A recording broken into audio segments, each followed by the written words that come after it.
Imagine a cosmic collision unfolding in perfect silent slow motion, where 1,000 brilliantly burning suns plough recklessly through a wandering cloud of freezing interstellar dust. The resulting impact paints the surrounding vacuum with a ghostly illuminated mist, a blue reflection that masks the true chaotic nature of this crowded celestial neighbourhood.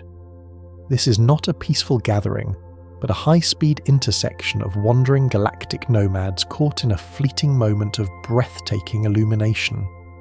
Picture a hidden realm lurking just beneath that blinding sapphire glare, an invisible empire where hundreds of failed dark stars drift like cooling embers.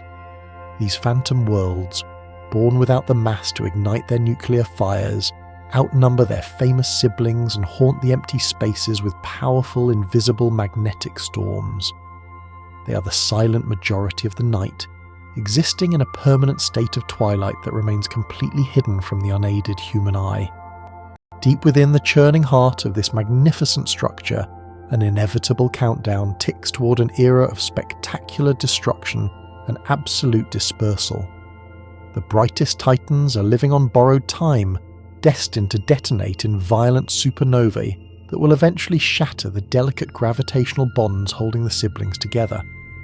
What we see today is merely a beautiful temporary spark, a glorious prologue to a time when these stars will wander the spiral arms as solitary orphans.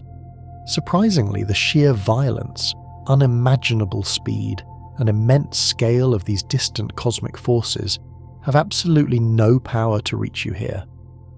As your body sinks deeper into the heavy comfort of the mattress, the dark walls of your quiet room act as an impenetrable grounding shield against the chaos of the void. You are safe. These wonders are yours to inherit as you sleep, a grand celestial lullaby sung across hundreds of light years just for your resting mind. Let the steady, rhythmic rise and fall of your breathing act as the quiet engine for this journey, carrying your awareness effortlessly away from the waking world. High above the terrestrial realm, a faint icy blue glow interrupts the velvet black canvas of the night sky. High above the terrestrial realm, a faint icy blue glow interrupts the velvet black canvas of the night sky. For millennia, humanity has gazed upward and named this delicate formation the Seven Sisters, believing it to be a small, exclusive family of celestial deities. Yet, this humble moniker betrays the staggering reality of the cosmic structure floating through the interstellar void. Piercing the veil of distance with modern optics reveals a sprawling metropolis of stellar bodies rather than a mere handful of siblings. Over 1,000 distinct stars are actually bound together in this magnificent gravitational choreography, swarming like luminous bees around a hidden central hive. The sheer density of this stellar gathering creates a localized island of brilliant light in the otherwise dark expanses of our galactic neighborhood. Invisible threads of gravity weave through the emptiness, holding this massive family together against the dispersive forces of the wider Milky Way. Each individual star, burning with its own fierce nuclear fire, is inextricably linked to the fate of its neighbours in this crowded cosmic nursery. Together, they form an open cluster, a dynamic and fiercely glowing testament to the universe's ability to forge light from collapsing clouds of dust and gas. Strikingly, this compact gathering of light served as a universal clock for civilizations separated by vast, insurmountable oceans. Before the invention of mechanical timekeeping, ancient stargazers from the Mediterranean to the Americas independently recognized the reliable, cyclical return of these icy blue embers. They watched the sky with desperate intent, knowing that the survival of their people depended on reading the turning of the celestial gears. When this tight cluster of stars first broke the horizon before the dawn, it signaled a profound shift in the terrestrial seasons. Farmers understood that this heliacal rising was the universe's silent command to begin ploughing the earth and sowing the seeds for the coming year. The stars functioned as an unerring agricultural calendar, a glittering almanac written in the language of light and void.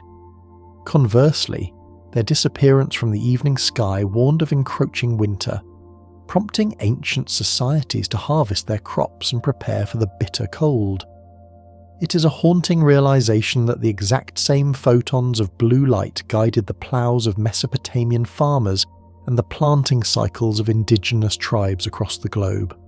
This shared human heritage binds our terrestrial history to the rhythmic, eternal dance of these distant, burning spheres. Peering through the amber haze of modern urban light pollution, a casual observer is often treated to a diminished version of this ancient wonder. The relentless glare of streetlights and neon signs washes out the delicate, icy blue glow, leaving only the brightest and most resilient members of the cluster to pierce the terrestrial veil. Consequently, just 6 distinct stars are typically visible to the unaided eye for most of humanity today. This optical illusion has fueled centuries of debate and mythological speculation regarding the fate of the proverbial lost seventh sister. While ancient texts consistently refer to 7 distinct points of light, the modern city dweller is left grasping at an incomplete puzzle, suspended in the smog-choked heavens. The overwhelming brilliance of human civilization has ironically blinded us to the subtle, fainter embers that complete this celestial family. Yet those 6 prominent stars continue to shine with a piercing sapphire intensity that commands attention even amidst the electric glow of a metropolis. They stand as a defiant reminder of the wider cosmos, a glittering handful of diamonds scattered across a faded velvet cloth. To see them is to witness the enduring power of starlight, fighting its way through hundreds of light years, only to battle the artificial twilight of our own making. Under these pristine, untamed skies, keen-eyed observers are rewarded with a vision that completely shatters the myth of a mere 6 or 7 sisters. Those blessed with exceptionally sharp vision can trace up to 14 distinct scintillating points of light, clustered tightly together in the freezing void. It is a mesmerizing test of human optics, a silent communion between the fragile biology of the eye and the overwhelming immensity of deep space. Each newly resolved star adds a layer of depth and complexity to the arrangement, transforming a simple asterism into a glittering 3-dimensional jewel box. The fainter members, previously lost to the glare of our world, emerge like shy phantoms from the cosmic shadows to join the grand celestial chorus. Standing under a truly dark sky and counting these distant suns is a humbling return to the raw, unfiltered experience of our ancient ancestors. Deceptively compact, this dazzling metropolis of over 1,000 stars occupies an astonishingly small slice of our terrestrial perspective. If you were to extend your arm and hold up your thumb against the night sky, you could easily obscure the entire glittering arrangement. In astronomical terms, the visual footprint of this stellar family fits within a space smaller than the width of 2 full moons placed side by side. This intense concentration of light is what gives the cluster its striking jewel-like appearance against the vast empty canvas of the surrounding heavens. Because the stars are grouped so tightly together from our vantage point, their combined icy blue glow creates a beacon that is impossible to ignore. It is a masterful stroke of cosmic perspective, compressing unimaginable distances and massive solar bodies into a dense, glittering pocket of the firmament. The sheer visual density tricks the human brain into perceiving the cluster as a single, unified object rather than a collection of individual suns. Yet, within that narrow field of view, epic stellar dramas are unfolding on a scale that defies human comprehension.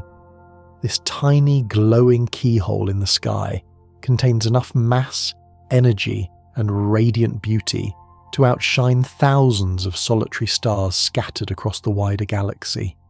Countless aspiring stargazers have looked up, spotted this tight arrangement of icy blue light, and proudly believed they have located the Little Dipper. It is an incredibly common astronomical misconception, born from the cluster's distinctly recognizable spoon-like silhouette suspended in the darkness. The human mind, always desperate to find familiar patterns in the chaotic scattering of the cosmos, instantly latches onto this miniature celestial ladle. However, This dazzling swarm of sibling stars is an entirely different entity, completely unrelated to the true constellation of Ursa Minor. While the actual Little Dipper spans a massive sweeping portion of the northern sky, this cluster is a tiny concentrated knot of intense brilliance. The true Little Dipper requires tracing faint, widely separated stars to form its shape, whereas this imposter commands attention through sheer, clustered luminous power. This case of mistaken identity only highlights the captivating magnetic allure of these tightly bound suns. The fact that its shape is so perfectly defined and instantly recognizable makes it one of the most frequently observed and misidentified objects in the heavens. Unraveling this cosmic illusion is often a stargazer's first profound lesson in the true scale and deceptive geography of the night sky. As the Earth tilts on its axis and plunges the northern hemisphere into the freezing depths of winter, a spectacular shift occurs in the celestial canopy. The oppressive heat of summer yields to crisp, freezing nights, clearing the atmosphere and setting the stage for the arrival of this icy blue swarm. Rising high and triumphant in the frigid air, this stellar family completely dominates the winter heavens, casting its delicate glow over snow-covered landscapes. Throughout the longest, darkest nights of the year, the cluster rides near the zenith, a glittering crown adorning the desolate winter void. Its brilliant blue photons travelling for hundreds of years through the frozen vacuum of space seem perfectly matched to the frost-bitten world below. The visual impact is absolutely staggering, providing a reliable, brilliant anchor point for anyone braving the cold to look upward into the abyss. For those enduring the harsh northern winters, these stars offer a strange, distant comfort amidst the longest shadows of the year. They march across the sky with unerring precision, a nightly reminder that the great cosmic wheel continues to turn regardless of the freezing temperatures on Earth. Their absolute supremacy in the winter sky ensures they remain eternally burned into the cultural memory of northern civilizations. Unlocking the deepest secrets of this glowing celestial tapestry requires mastering a subtle, counterintuitive trick of human biology known as averted vision. If you stare directly at the icy blue heart of the cluster, the glare of the brightest members will inevitably wash out the surrounding details. To truly witness the hidden multitudes, you must intentionally look slightly away from your target, casting your gaze into the empty blackness just beside it. This deliberate misdirection shifts the incoming starlight away from the colour-sensitive cones in the centre of your eye and onto the highly light-sensitive rods at the periphery. Instantly, the dark void blossoms with hidden illumination, and a myriad of fainter phantom stars suddenly pop into brilliant shivering view. The cluster transforms before your very eyes, expanding from a sparse handful of bright diamonds into a dense, sprawling mist of glittering stardust. It is a magical, almost ghostly experience to watch these unseen suns materialize from the darkness simply by refusing to look at them directly. This biological quirk allows the naked human eye to perform like a sensitive telescope, gathering ancient light that would otherwise remain invisible. It teaches the patient observer that the universe often reveals its greatest, most delicate beauties only to those who know how to look askance. Far across the globe, beneath the skies of the Pacific archipelagos, this same icy blue gathering holds a deeply revered place in an entirely different cultural lexicon. Japanese astronomers and ancient storytellers alike refer to this famous cluster of stars by the name Subaru, a word that carries profound historical and linguistic weight. Translated roughly as tying together or gathering as a single unit, the name perfectly encapsulates the physical reality of this gravitationally bound swarm. The significance of Subaru extends far beyond mere stargazing, weaving itself into the very fabric of Japanese art, literature, and modern industry. The concept of unification, mirrored so perfectly by these closely huddled stars fighting against the vast dark of space, became a powerful cultural metaphor. It symbolizes the strength found in harmony and the brilliant illumination that occurs when individual entities are brought together in tight, cohesive bonds. Today, this ancient celestial moniker famously graces one of the world's most recognizable automotive brands, complete with a 6-star logo directly inspired by the naked eye view of the cluster. Every time a vehicle bearing that badge passes by, it carries a silent echo of the night sky into the brightly lit modern world. It is a striking testament to how an ancient arrangement of distant burning gas continues to steer the visual language of human civilization. Enhancing your natural vision with a pair of simple binoculars initiates a breathtaking metamorphosis of the icy blue glow suspended in the night. The sharp, piercing points of light suddenly soften, revealing a delicate, ghostly feature that completely escapes the unaided human eye. A soft, luminous mist appears to cling to the brightest stars, swirling around the cosmic metropolis like a glowing, ethereal fog.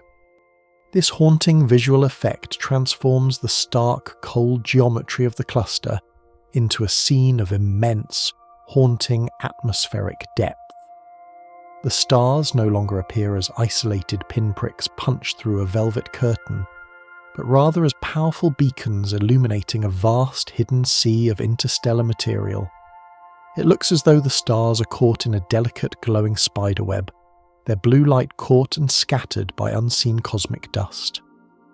Witnessing this nebulous glow through simple lenses bridges the frustrating gap between naked eye stargazing and the realm of massive professional observatories. It is a tantalizing hint of the complex, chaotic environment that exists between the stars, a whispered secret revealed to anyone willing to look just a little closer.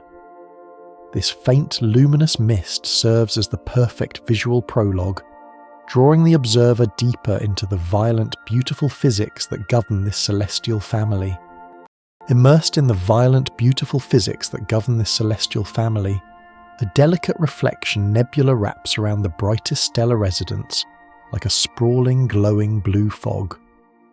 This ethereal, gossamer mist does not generate a single photon of its own internal light, but rather operates as a colossal cosmic mirror reflecting the fierce, brilliant radiation pouring outward from the massive young suns burning within it. The visual effect is remarkably akin to directing an array of high-powered, fiercely hot searchlights into a thick, swirling bank of freezing winter fog on a pitch-black night.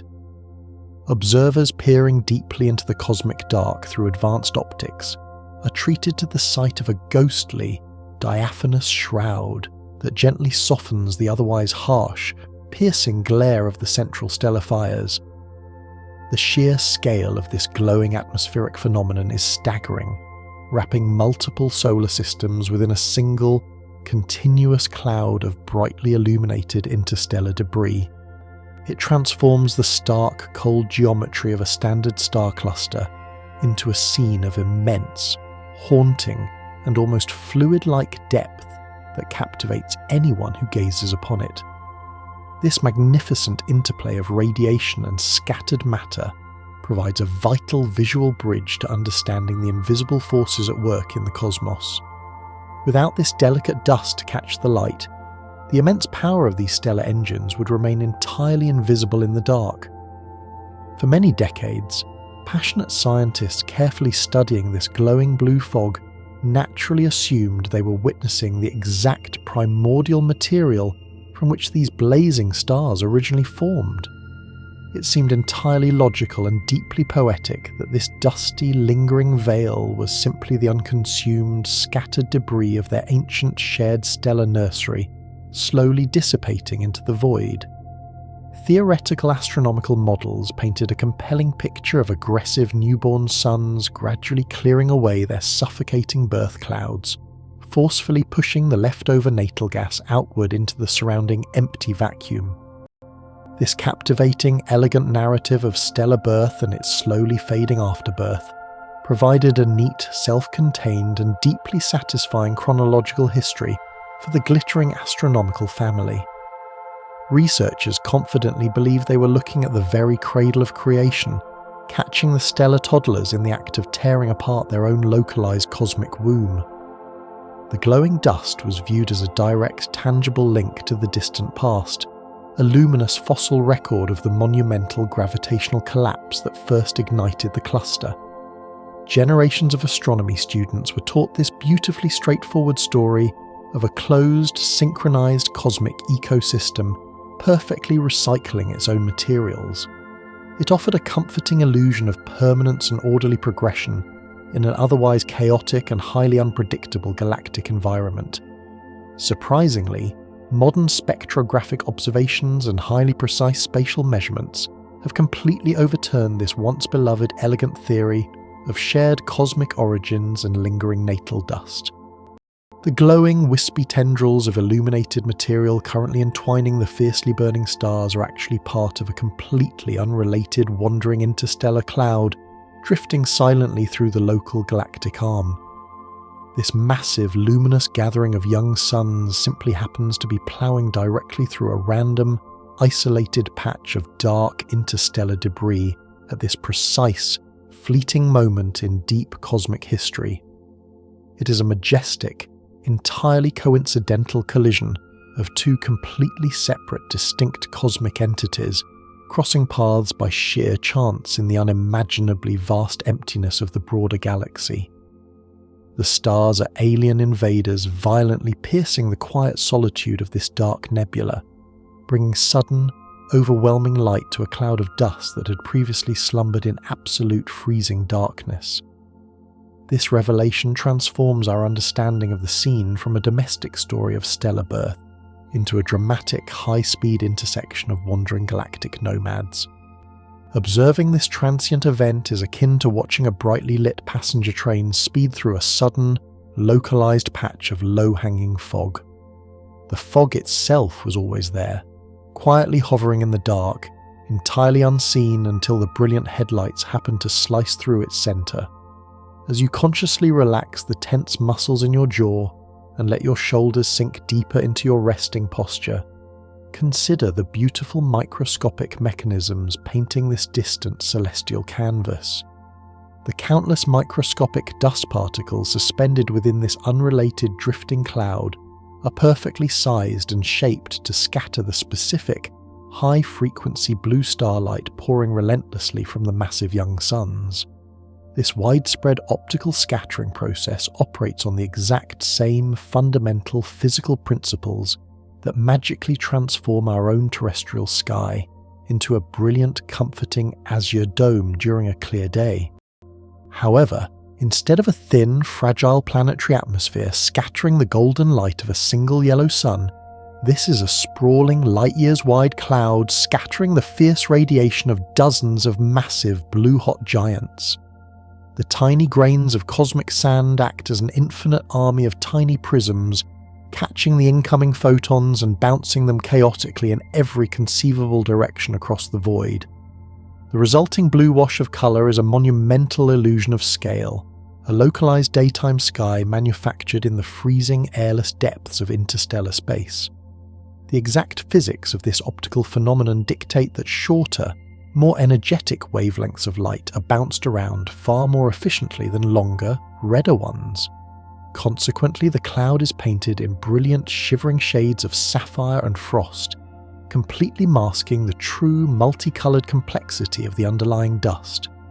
Deep within this sweeping, majestic celestial fog bank, the fiercely burning star known to ancient stargazers as Merup acts as an overwhelming, highly localized beacon of extraordinary power.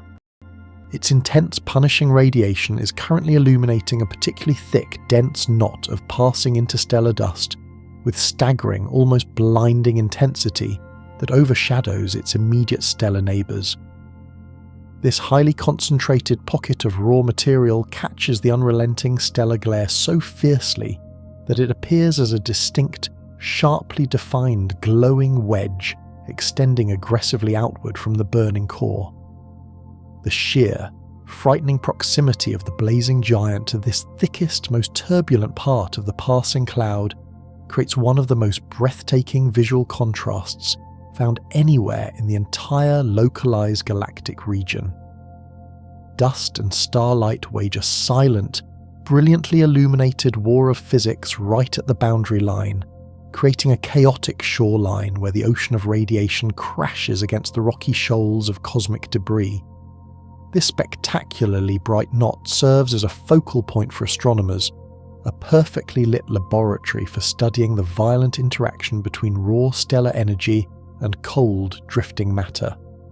Astronomers heavily scrutinize this specific, violently glowing region because it perfectly isolates the extreme variables of interstellar physics into a single, observable test case.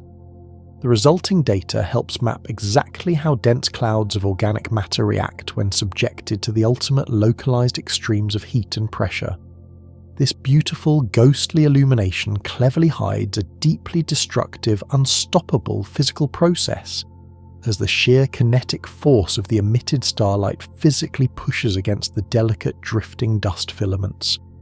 The immense invisible radiation pressure pouring endlessly out of the hearts of these massive blue giants acts exactly like an unyielding, silent hurricane tearing ruthlessly through a fragile, ancient cobweb.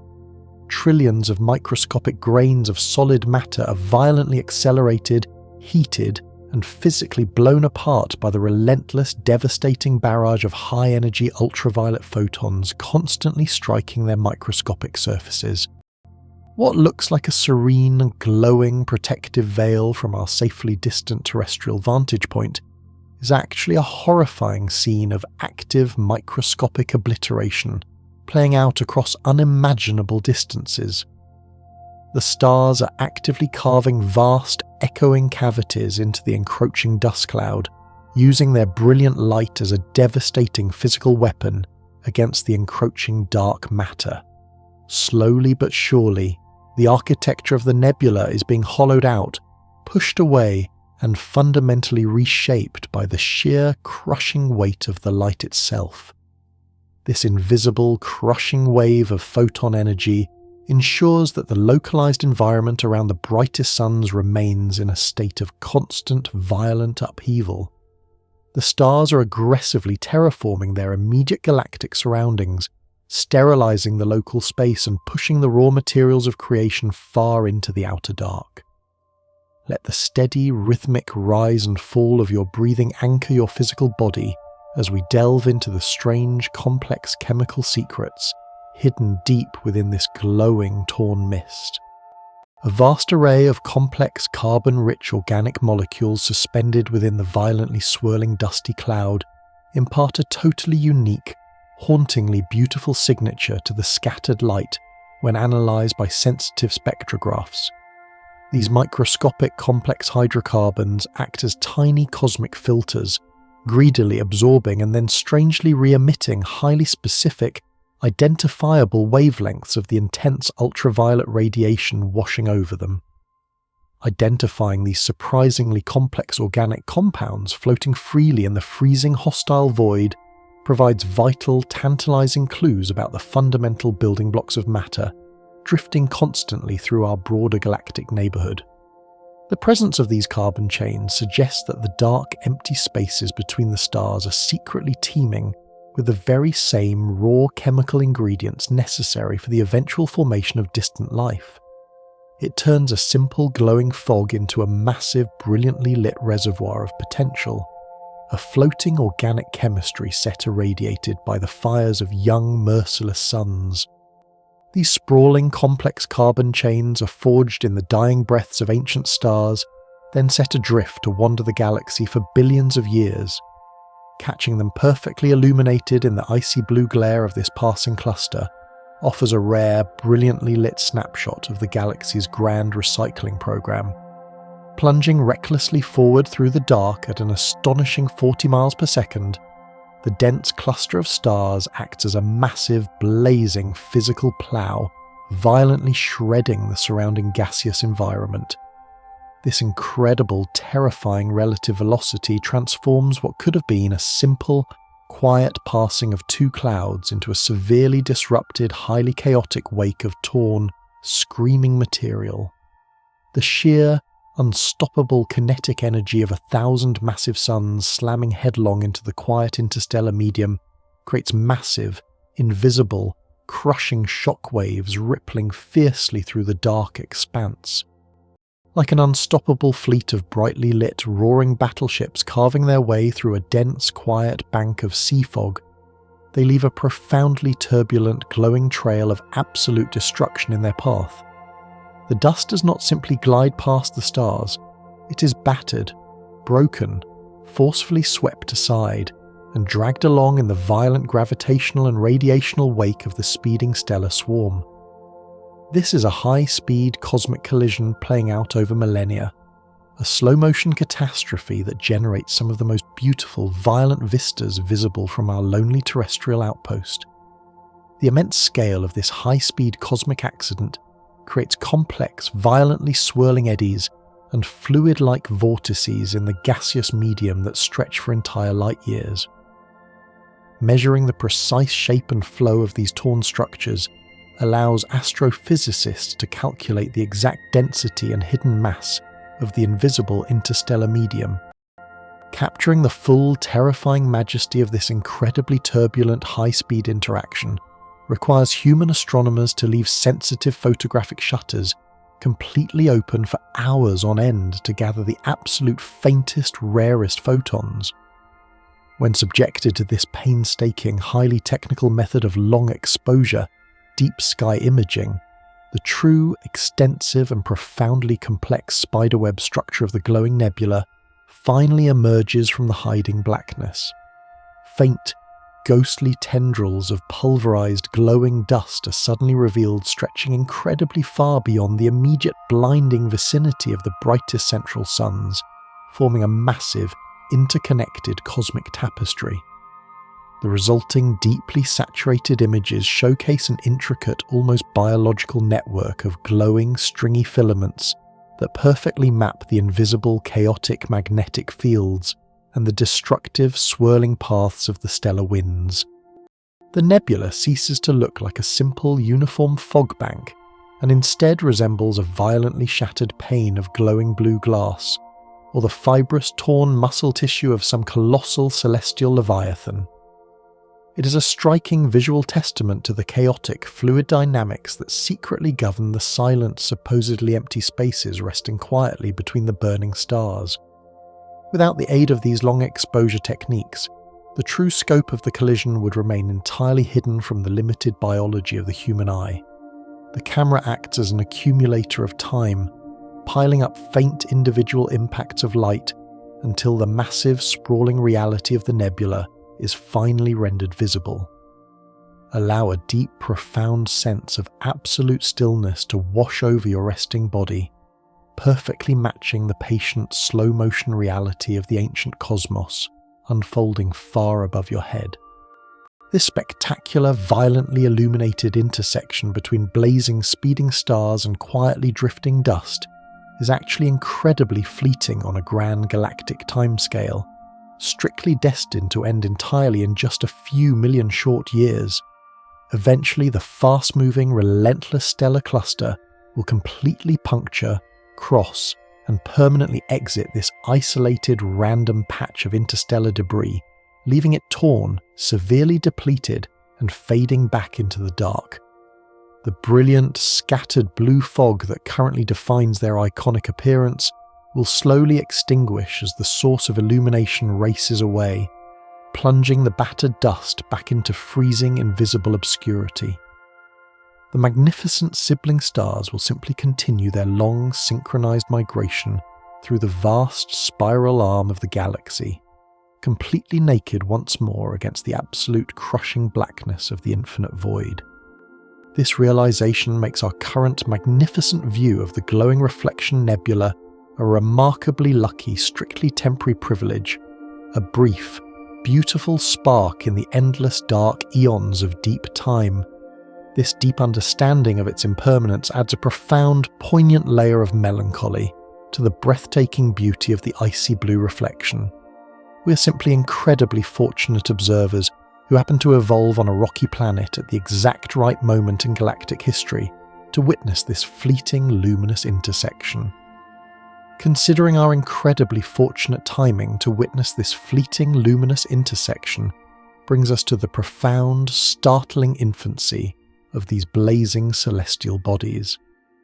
Compared to the ancient yellow star warming our terrestrial world, these fierce orbs are absolute cosmic toddlers taking their earliest luminous breaths. Forged a mere sliver of an eon ago, they're incredibly recent additions to the grand sweeping theatre of the dark void.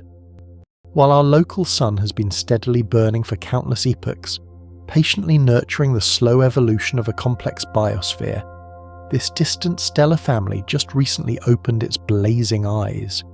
They're a prime example of a brand new generation of massive entities, constructed from raw material that had already been recycled through older, long-dead fiery giants. This staggering disparity in age beautifully highlights the continuous, violently ongoing nature of deep space creation. The overarching universe is not a static, finished museum of ancient light, but an active, roaring forge where entirely fresh stellar nurseries are constantly igniting in the freezing vacuum.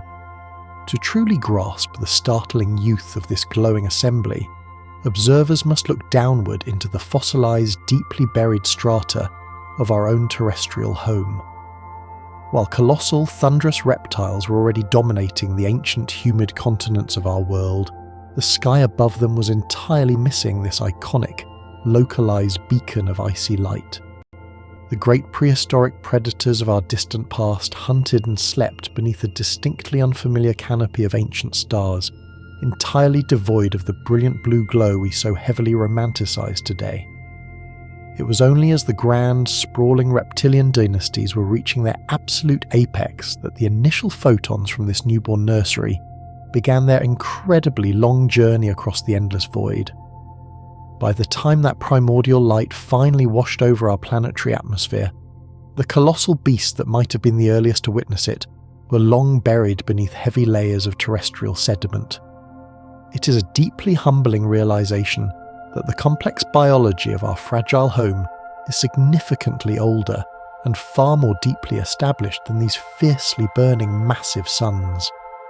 Every brilliantly shining member of this celestial family shares an identical, violently dramatic Genesis story that unfolded deep within a colossal, localized, freezing shadow.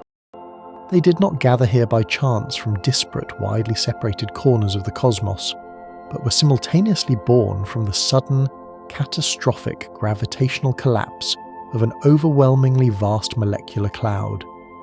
This titanic, dark nursery of freezing gas and heavy dust became gravitationally unstable, shattering inward upon itself to form multitudes of distinct, highly pressurized spinning cores. As these fragmented pockets of matter simultaneously reached critical physical density, they collectively ignited, setting off a chained sequence of intense nuclear fusion that instantly banished the surrounding absolute darkness. The stunning result was a sudden, glorious chorus of radiant energy bursting forth from the void in absolute unison, a perfectly synchronized awakening of an entire generation of stellar siblings.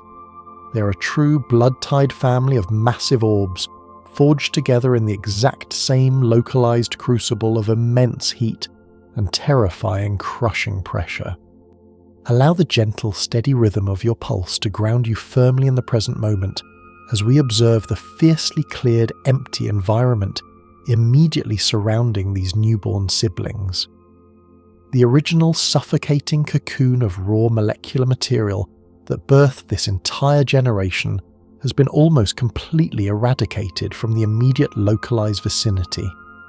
The very moment these massive burning orbs achieved sustained internal nuclear fusion, they unleashed incredibly powerful, unyielding stellar winds that acted as an unstoppable outward explosion of raw kinetic force. These localized storms of fierce radiation furiously swept through the nursery, physically scouring the surrounding void and forcefully blowing the leftover natal gas far out into the deeper, darker galactic expanse. What remains today is an incredibly stark, violently swept cavity in space, completely devoid of the heavy, dark material strictly necessary to forge any future sibling suns.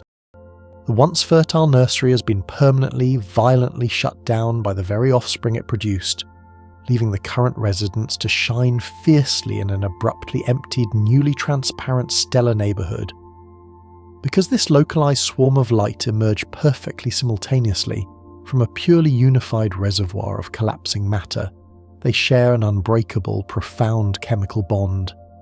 Advanced spectrographs analysing the incoming photons confidently reveal that every solitary star within the tightly bound group possesses exactly the same fundamental elemental fingerprint.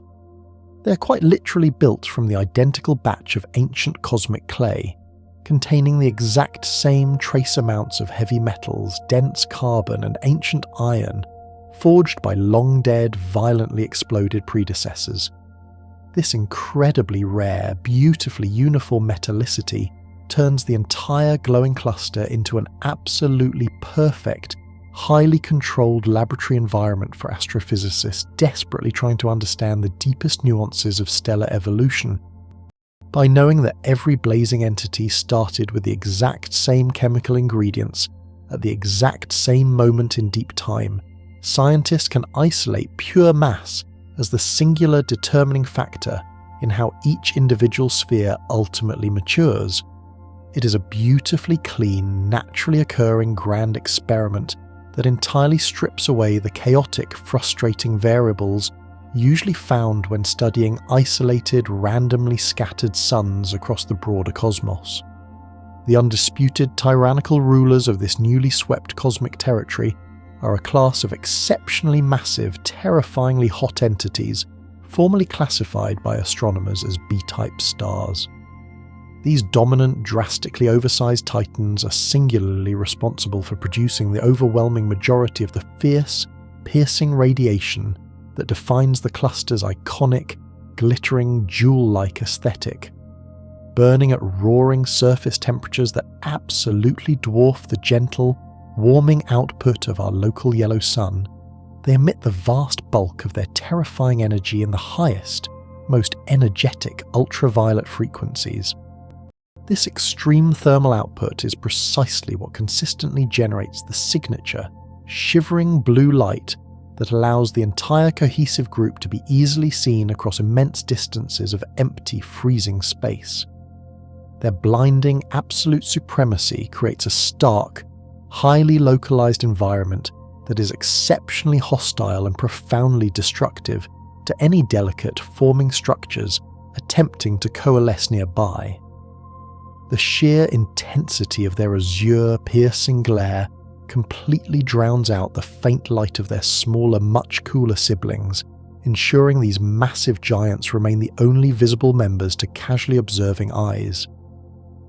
Feel the heavy, comforting weight of your body resting completely supported and entirely secure, a stark, peaceful contrast to the violently unsustainable, chaotic physics unfolding deep inside those brilliant blue titans. Despite their overwhelming physical size and their dominant, commanding luminosity, these massive stars are cursed by the very same extreme mass that makes them so visually spectacular and easily recognized. To maintain their colossal, bulging structure against the crushing, relentless inward pull of their own immense gravity, their central cores must consume raw hydrogen at a terrifyingly rapid, gluttonous pace. The nuclear fusion engines operating deep within these giants are running at an absolute feverish red line maximum, aggressively detonating their limited fuel reserves simply to maintain their blinding outward output. This ferocious, entirely unsustainable rate of elemental consumption ensures that their time at the top of the celestial hierarchy will be incredibly brief, an explosive sprint rather than a patient, slow-burning marathon. They are the proverbial rock stars of the cosmos, burning with unmatched, spectacular brilliance, while rapidly, unstoppably hurtling toward an inevitable, violently premature end. Peering deep into the chaotic heart of this tightly bound gathering, a very specific, profound absence provides absolute, undeniable confirmation of the entire family's startlingly recent explosive origin. Exhaustive surveys of the crowded stellar population reveal a complete, loudly telling lack of any bloated, dying red giant stars amidst the brilliantly burning ranks. If this localized stellar collective was significantly older, the most massive members would have already completely exhausted their core hydrogen, violently expanding outward into the swollen, cooling phase of their twilight years. The fact that absolutely none of these towering, dying, ruby-coloured behemoths exist here proves beyond any doubt that the chronological clock of this localised group has only just begun to tick. Every solitary luminary within the entire arrangement is still existing firmly in the stable, aggressively hydrogen-burning prime of its life, untouched by the chaotic, expanding throes of stellar death. This glaringly missing demographic acts as an infallible, brilliant cosmic timestamp, loudly broadcasting the group's profound infancy to anyone capable of reading the structural makeup of a stellar population. As this unified, glowing family of recently ignited spheres plunges collectively through the cold, overarching void, they are held loosely together by an incredibly delicate, invisible web of mutual gravitational attraction. This localized inward pull is just strong enough to prevent the fast-moving siblings from instantly scattering out into the surrounding darkness, carefully maintaining their distinct, crowded, luminous formation. Yet, this internal gravitational bond is surprisingly loose and highly elastic, creating an open, fluid architecture rather than a dense, tightly locked, impenetrable, spherical fortress of solid light. The individual stars are constantly gently tugging at one another, performing a slow, incredibly complex, invisible orbital waltz as they continuously adjust their relative positions within the rapidly moving swarm. It is a precarious, beautifully balanced cosmic tension, a completely temporary truce between the natural desire to drift apart and the collective, localized mass holding them in a recognizable, glittering swarm. They travel as a localized pack, a glittering, cohesive caravan migrating together across the vast, lonely expanses of the broader, spiraling galactic arm. Notice how the deepest, most profound relaxation often reveals the subtlest, quietest sensations within your resting form, much like how careful, patient observation reveals the most deeply hidden residents of this celestial nursery. Lurking completely unseen in the blinding, washed-out glare of the giant azure titans are multitudes of tiny, incredibly dim, quietly burning red dwarf stars. These miniature, fiercely glowing embers represent the vast, overwhelming demographic majority of the entire family, vastly outnumbering their famous, wildly brilliant, short-lived blue siblings. Because they possess only a tiny fractional amount of the mass required to generate an intense, bright fusion reaction, their meagre crimson light is entirely swallowed by the surrounding stellar floodlights. While the massive gluttonous blue giants will quickly burn out and violently die, these patient hidden red dwarfs will continue to gently hoard their nuclear fuel for unimaginable, sweeping eons. They are the true, enduring, silent legacy of this explosive cosmic birth, destined to quietly glow in the freezing dark long after the iconic blue light has been permanently, violently extinguished. Long before that final, shivering light is permanently and violently extinguished, the entire assembly participates in a hauntingly synchronized migration across the grand galactic stage. Every solitary star within this massive glowing group is currently moving through the interstellar void in the exact same cardinal direction, locked in a collective journey that defies the chaotic, random drifting of the wider cosmos. They possess what astronomers define as a unified proper motion, a shared trajectory that betrays their common origin and their unbreakable gravitational bond. This spectacular, organised flight through the darkness creates a visual sense of purpose, as if the thousand suns are a single, cohesive organism navigating the silent currents of the spiral arm. While other, more distant stars appear to wander in isolated, erratic paths, these siblings maintain a rigid, parallel formation that spans light years of empty space. It is a monumental display of cosmic order, a silent parade of brilliant spheres marching in step against the backdrop of the infinite, airless abyss. The sheer scale of this coordinated movement suggests a deep underlying logic to the architecture of our home galaxy. Observing this shared path allows us to witness the momentum of their birth, carrying them forward through the eons as a singular moving fortress of light. They are not merely drifting, they are travelling with a collective velocity that speaks to the immense, shared energy of their ancient, explosive creation. Surprisingly, the universe has charted a remarkably precise course for this shimmering caravan, a path that points unerringly toward the famous towering constellation of Orion.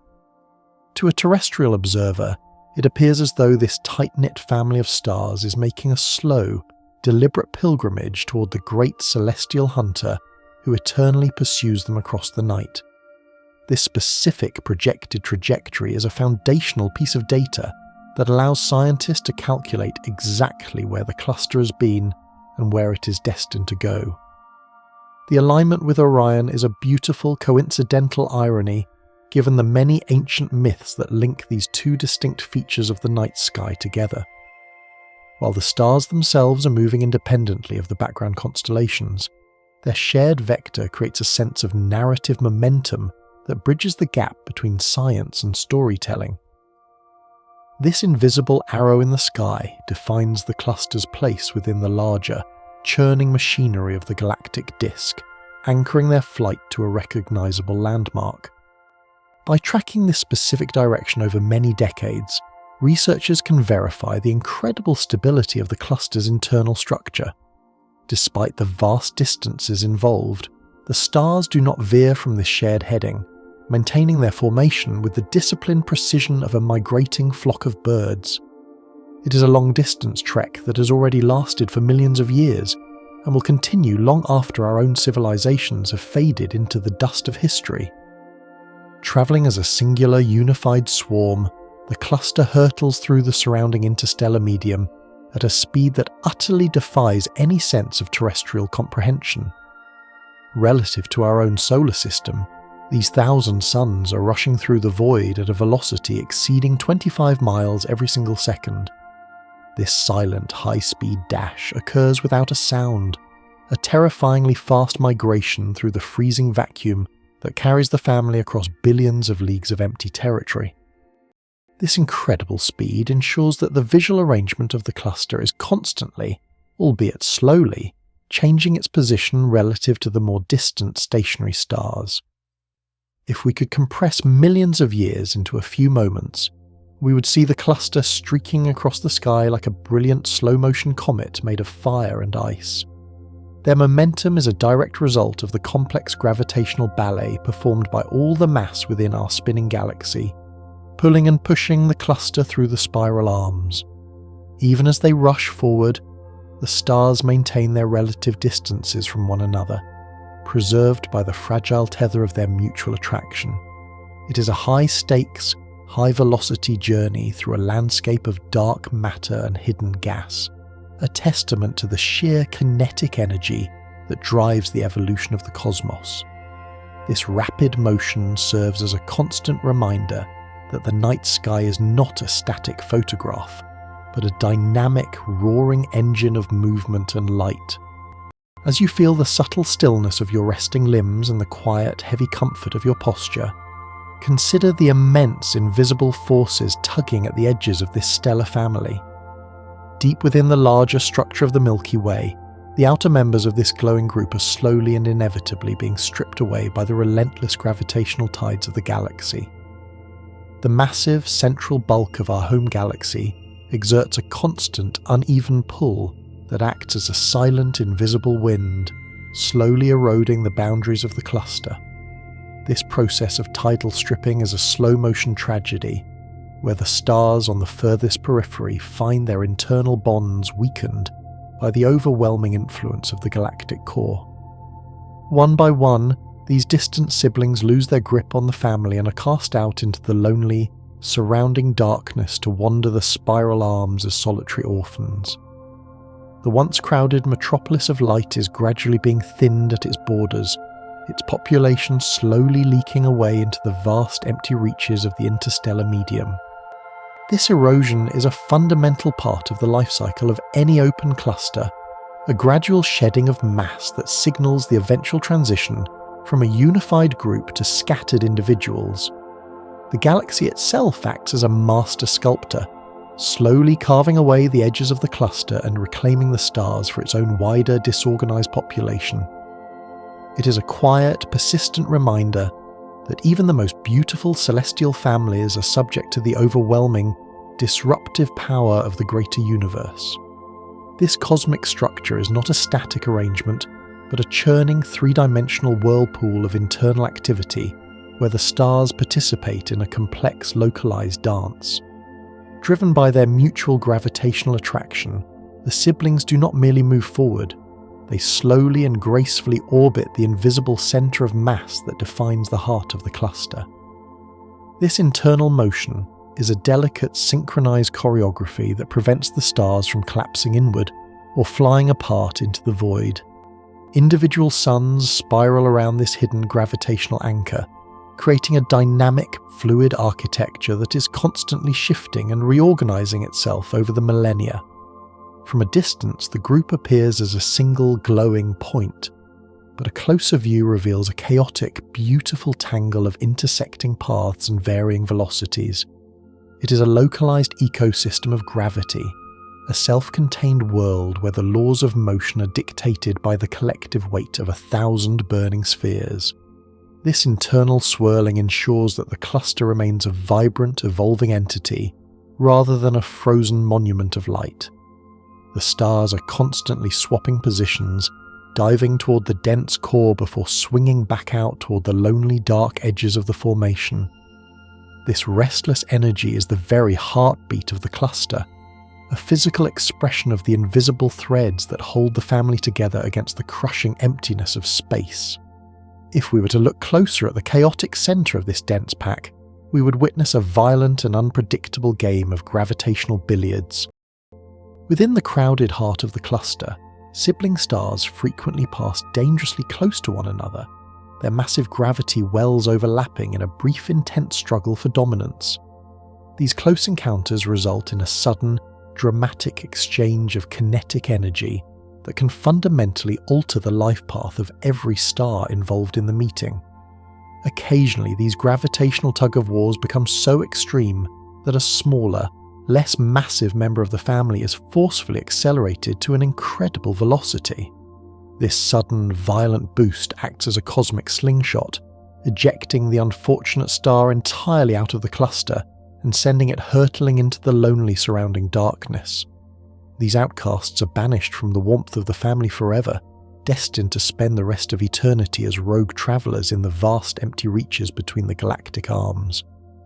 This internal rejection is a brutal but necessary part of the cluster's evolution, a consequence of the extreme density and constant motion of its members. The family is constantly refining its own structure, shedding its smaller, more vulnerable members through these accidental high-energy collisions.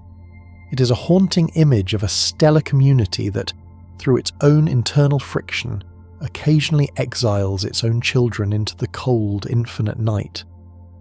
Allow the profound, rhythmic calm of your breathing to align perfectly with the slow, inevitable unfolding of deep time as we look toward the far future. Over the next 250 million years, the entire magnificent assembly is destined to gradually and completely disperse into the wider galactic population. The invisible bonds of gravity that currently hold the siblings together are not strong enough to resist the persistent, disruptive tugging of the galaxy forever.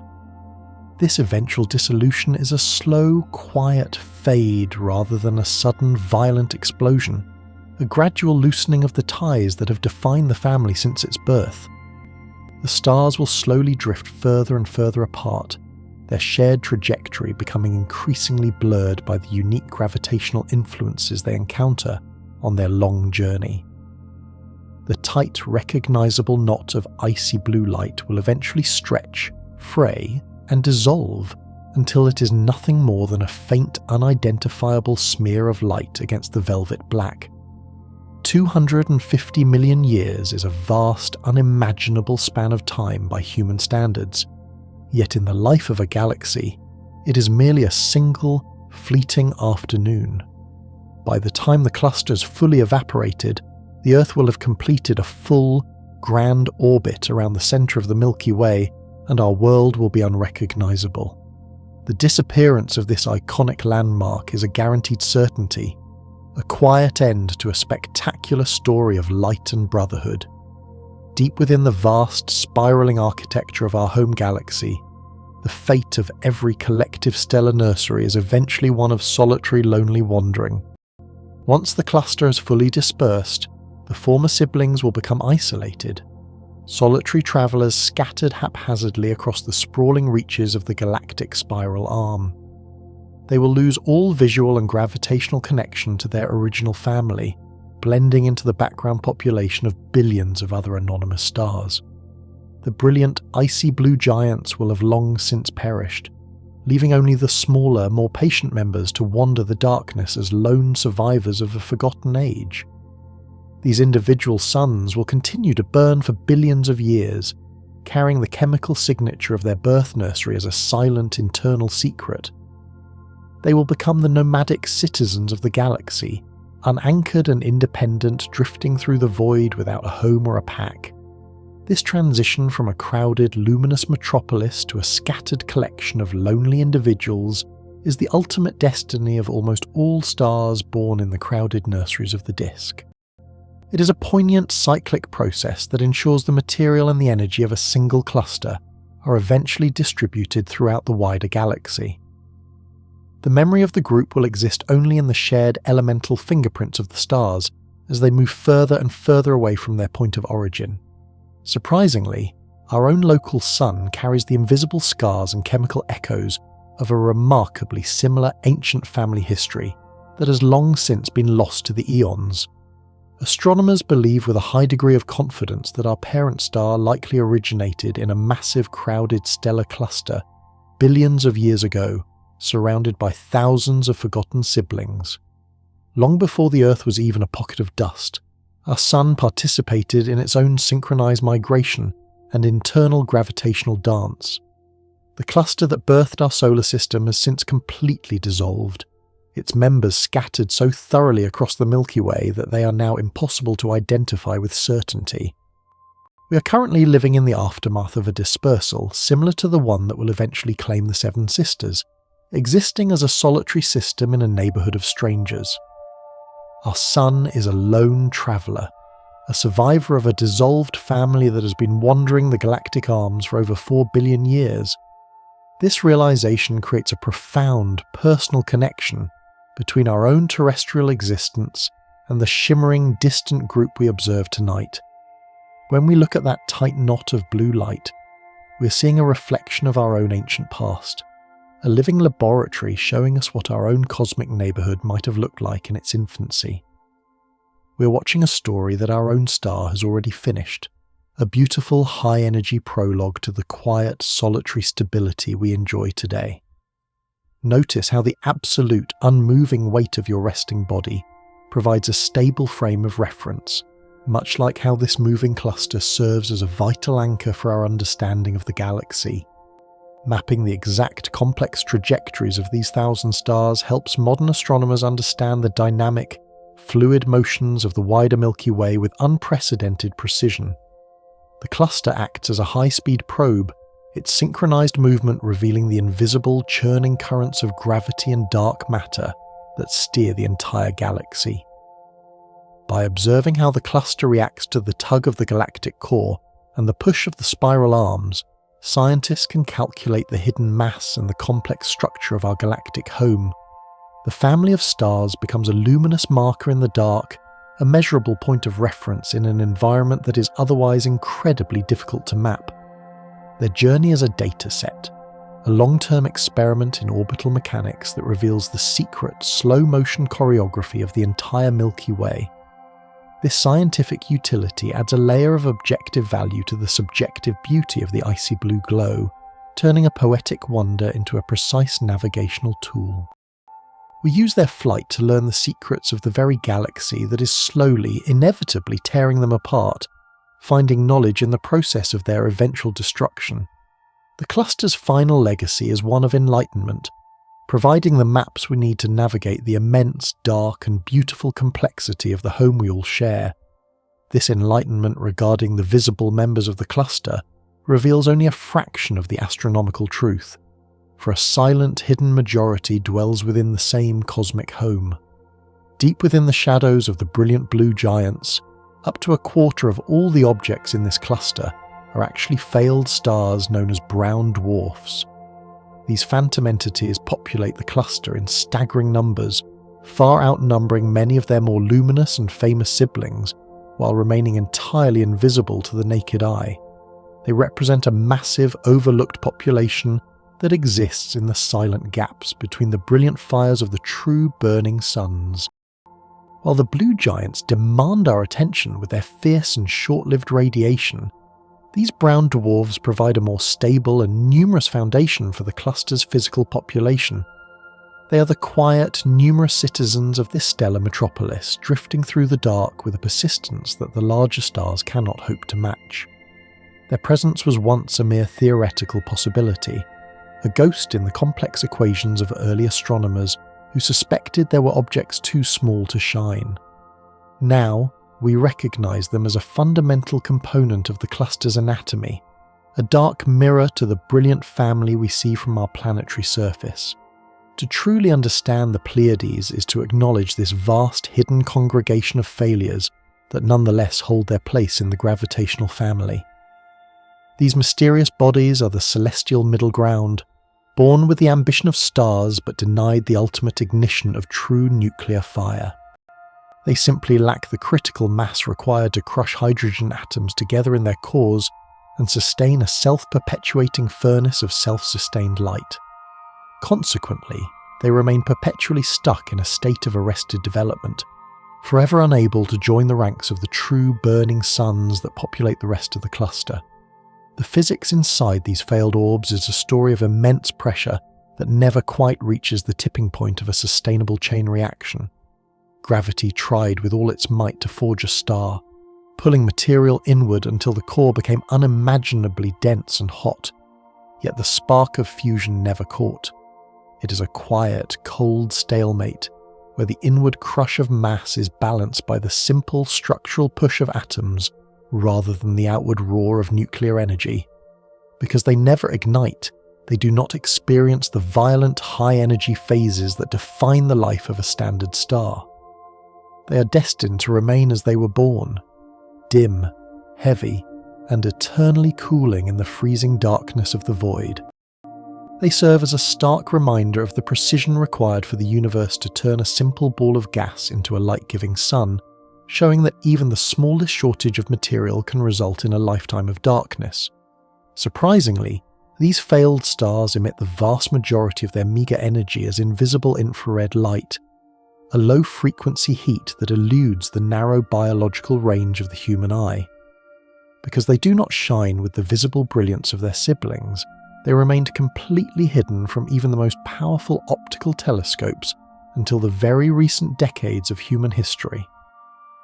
They were the dark secrets of the cluster, ghostly heat signatures drifting through the void like cooling coals in a fireplace after the flames have long died out. Searching for them is akin to hunting for the faint, warm breath of a creature huddling in a vast, pitch-black forest. Their light is a dull, deep red that sits just beyond our perception, a secret frequency that carries the story of their slow, agonizing loss of heat. For centuries we looked at the Pleiades and saw only the bright diamonds, never suspecting that the velvet cloth between them was dotted with hundreds of warm embers. This hidden nature means that our maps of the cluster were fundamentally incomplete for most of human history. We saw only the peak of the iceberg, the brilliant blue giants, while the vast bulk of the cluster's individual members remained cloaked in the shadows of the infrared spectrum. The discovery of this hidden population has completely redefined our understanding of how much matter actually resides within this famous stellar family, revealing a much more crowded neighborhood than we ever imagined. Feel the subtle weight of your body pressing into your seat, much like the heavy gravity that attempted and failed to ignite these cold spheres. Within this specific stellar family, A historic breakthrough occurred when scientists finally confirmed the existence of Teide 1, the very first brown dwarf ever identified in the history of modern astronomy. This discovery, made right here among the sisters, provided the definitive proof that an entire category of celestial objects existed between the worlds of planets and stars. Before Teide 1 was found, brown dwarfs were merely a mathematical hypothesis, a missing link that astronomers hoped to find in the dark. By locating this specific object in the Pleiades, researchers were able to confirm that nature does indeed produce objects too large to be planets, but too small to be stars. It was a moment of profound clarity that filled a major gap in our senses of the galactic population. If we were to look closer at the physical inventory of the group, we would find a startling imbalance between population count and total gravitational weight. Despite making up a massive percentage of the individual objects present, the combined mass of all these brown dwarfs accounts for less than 2% of the cluster's total bulk.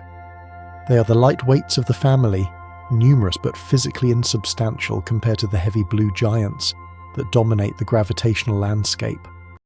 This demographic reality reveals a universe that is prolific at creating small, dim things, while being much more selective with its massive masterpieces. It takes hundreds of these brown dwarfs to equal the mass of a single one of the Seven Sisters, making them a dense but weightless crowd.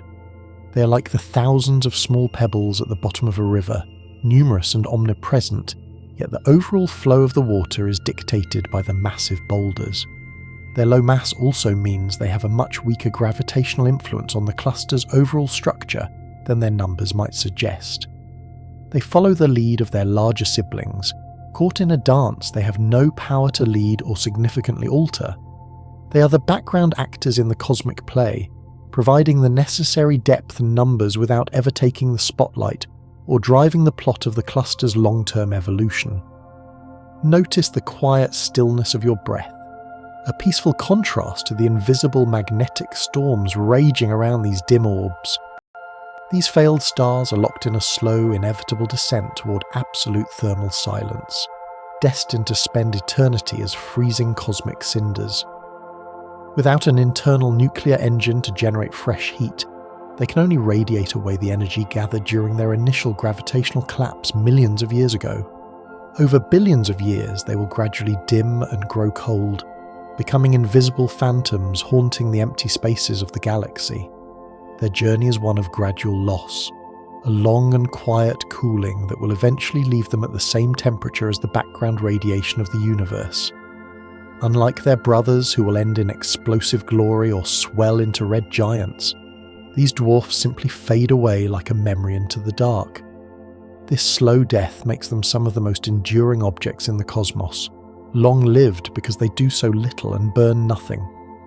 While the massive stars burn out in a heartbeat, these cooling embers will still be drifting through the void long after the current spiral arms of the galaxy have changed. They are the ultimate survivors of the cluster, existing in a state of quiet, cold persistence that outlasts even the most brilliant fires of the current age. Many of these dim, cooling objects possess incredibly powerful magnetic fields that are surprisingly more intense than the ones surrounding our own planetary home.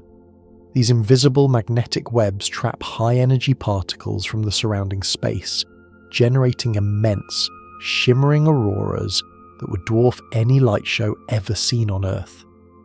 Even though the brown dwarf itself is a dull red ember, its poles may be crowned with spectacular invisible curtains of radiation dancing in the dark. These magnetic storms are a byproduct of the rapid rotation and the metallic, fluid-like interiors of these failed stars.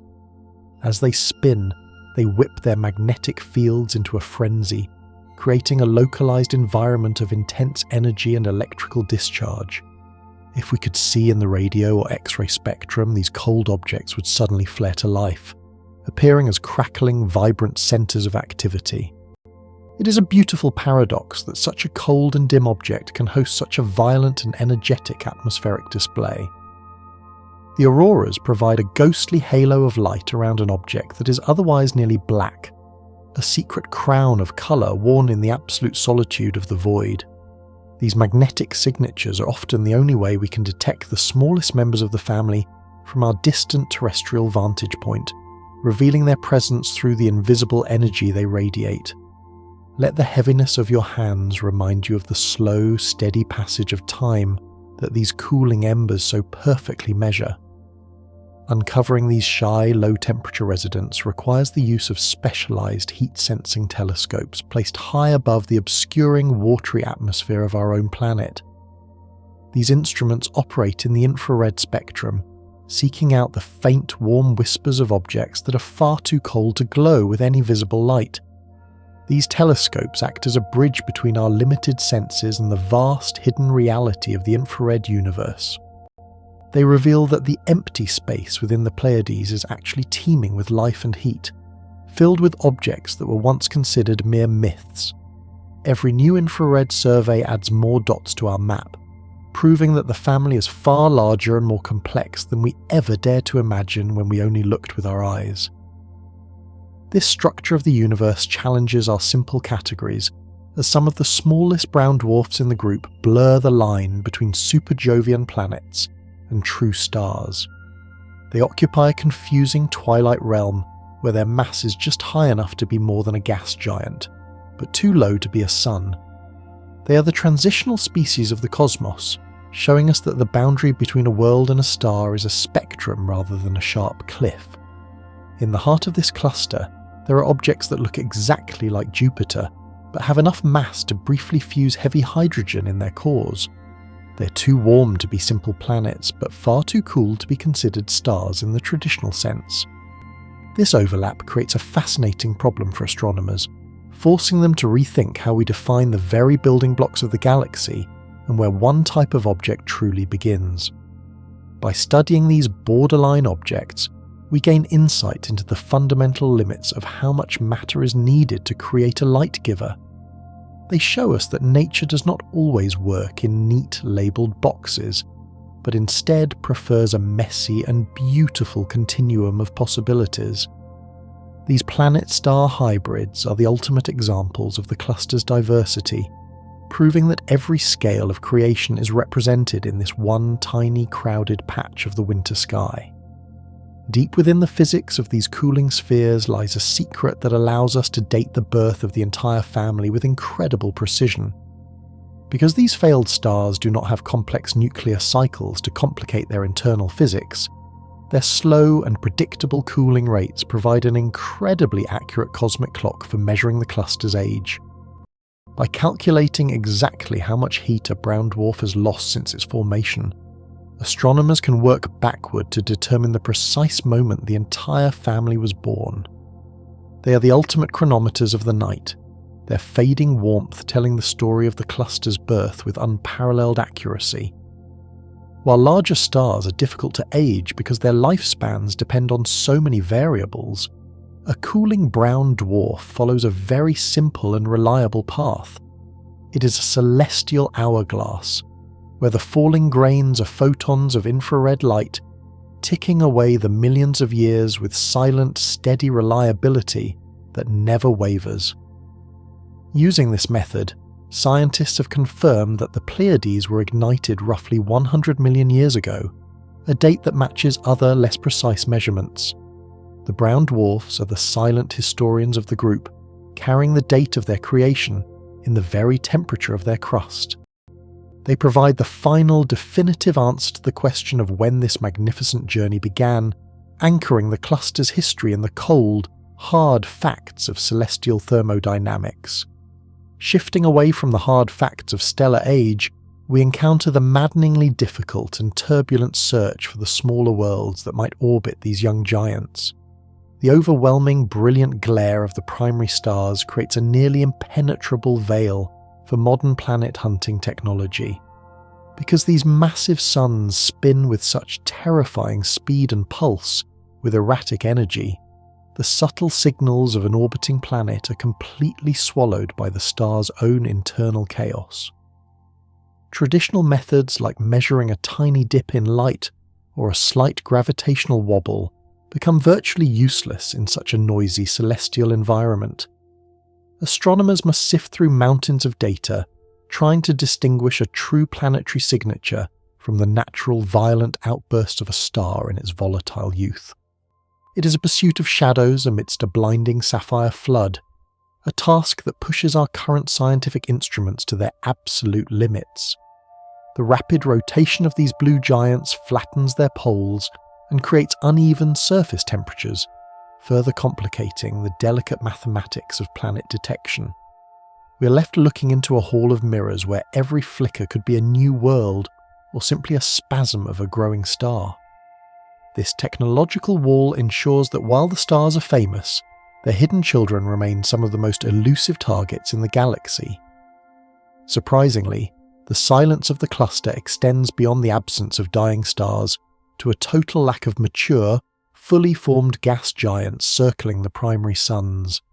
Despite exhaustive searches using the most sensitive infrared arrays, scientists have failed to confirm a single massive planet that has reached a stable, finished state of existence. This absence suggests that the environment within this recently ignited family is far too chaotic for large, gaseous bodies to quietly coalesce and remain in place. It is possible that the powerful stellar winds from the central suns have already pushed the necessary light gases far into the outer darkness. Without a reservoir of hydrogen and helium to draw from, any potential giants are stunted before they can ever reach their full, majestic proportions. We are witnessing a graveyard of lost potential where the giants of the sky were never permitted to reach adulthood. This missing population of Jupiters creates a starkly different landscape than what we find in older, more established parts of the Milky Way. The cluster remains a raw, unfinished frontier where the building blocks of massive worlds are scattered and broken by the unrelenting energy of the blue titans. Every search for a finished world returns only the cold, empty signature of the void, reinforcing the idea that this is a place of perpetual, violent beginning rather than stable conclusion. If we were to look closer at the solar mass residents of this group, we would find spectacular rings of shattered stone instead of established planetary systems. Astronomers have successfully identified massive disks of rocky debris circling several of the smaller, more patient suns within the cluster. These rings are composed of countless trillions of fragments, ranging from microscopic grains of sand to massive mountain-sized boulders of obsidian and basalt. These disks are incredibly thick and vibrant, glowing with the absorbed heat of their parent stars and creating a distinct signature in the infrared spectrum. They represent the raw, unrefined materials of a solar system that has yet to settle into a predictable or peaceful orbital order. Instead of the quiet orbits we know, these systems are filled with the constant, grinding friction of a billion potential worlds in conflict. Notice the ease of your breath as your body settles into a state of total, heavy relaxation while you contemplate this landscape of drifting stone. The sheer quantity of debris is staggering, indicating that the process of planetary creation is currently occurring at an incredibly high and aggressive frequency. We are seeing the universe in its most creative and destructive phase, where the beauty of the rings is born from the absolute pulverization of solid matter. This structure of pulverized rock and ancient dust provides a vivid, real-time mirror of the violent early history of our own home. By observing these debris disks, we're effectively looking back through the eons to see the exact state of our own solar system nearly 5 billion years ago. The chaos and the crashing stones of this distant cluster are the very same processes that eventually forge the ground beneath your feet. This is the violent aftermath of terrestrial planet formation, a stage where countless protoplanets are constantly being built up and then ruthlessly torn down by high-speed impacts.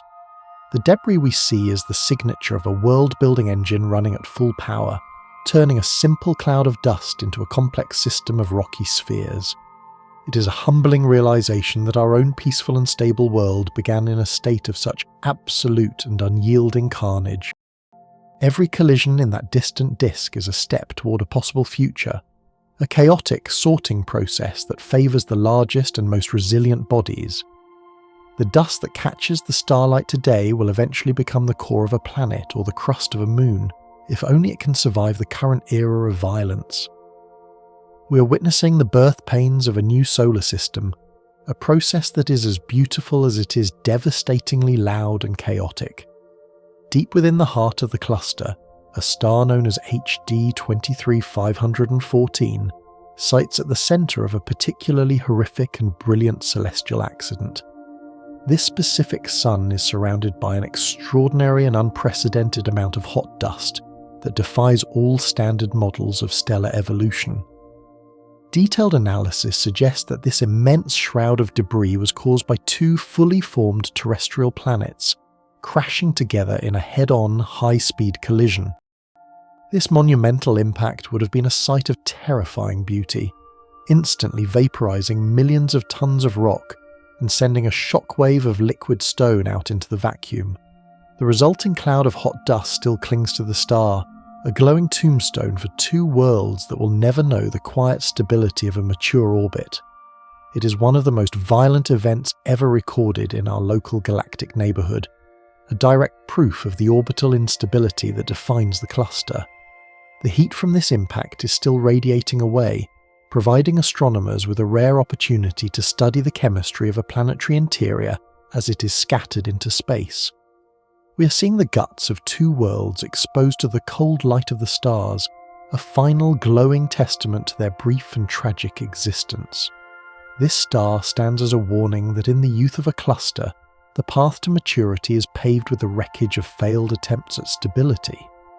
The absence of quiet, stable planets across the entire cluster tells a haunting story of extreme and unyielding orbital chaos.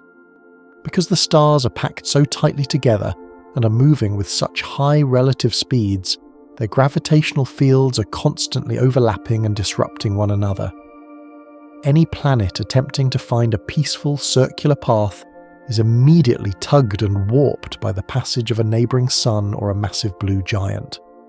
This gravitational turbulence prevents the establishment of the long-term, stable orbits that are required for a planet to develop a complex atmosphere or a predictable climate. Instead, worlds are shoved into eccentric, wildly varying paths that expose them to extreme changes in temperature and radiation. It is a celestial pinball machine where the players are entire worlds and the stakes are permanent survival or total destruction.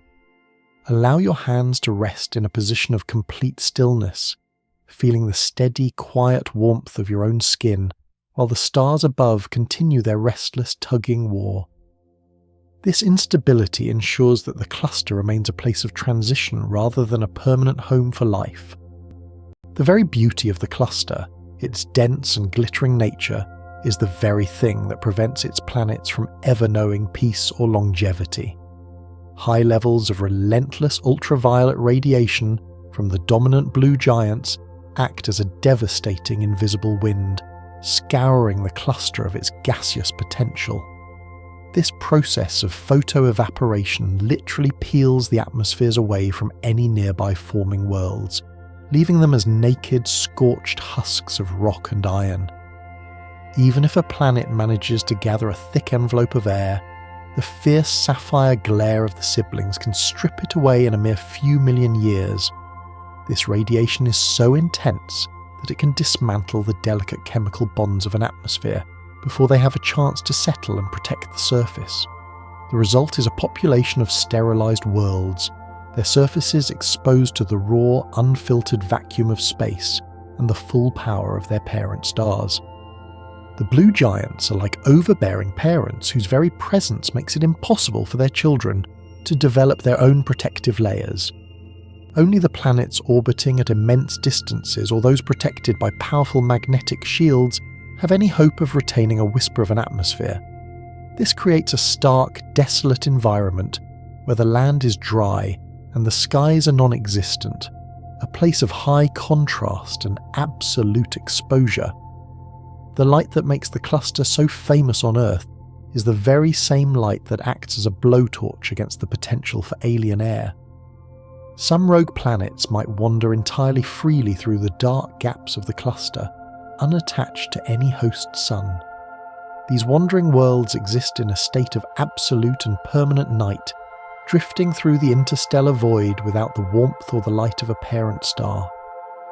They are the orphans of the cluster, worlds that were born in the heat of a debris disk only to be cast out into the freezing loneliness of the wider family. These free-floating planets are incredibly difficult to detect, as they emit no light of their own and are far too small to block the light of distant stars.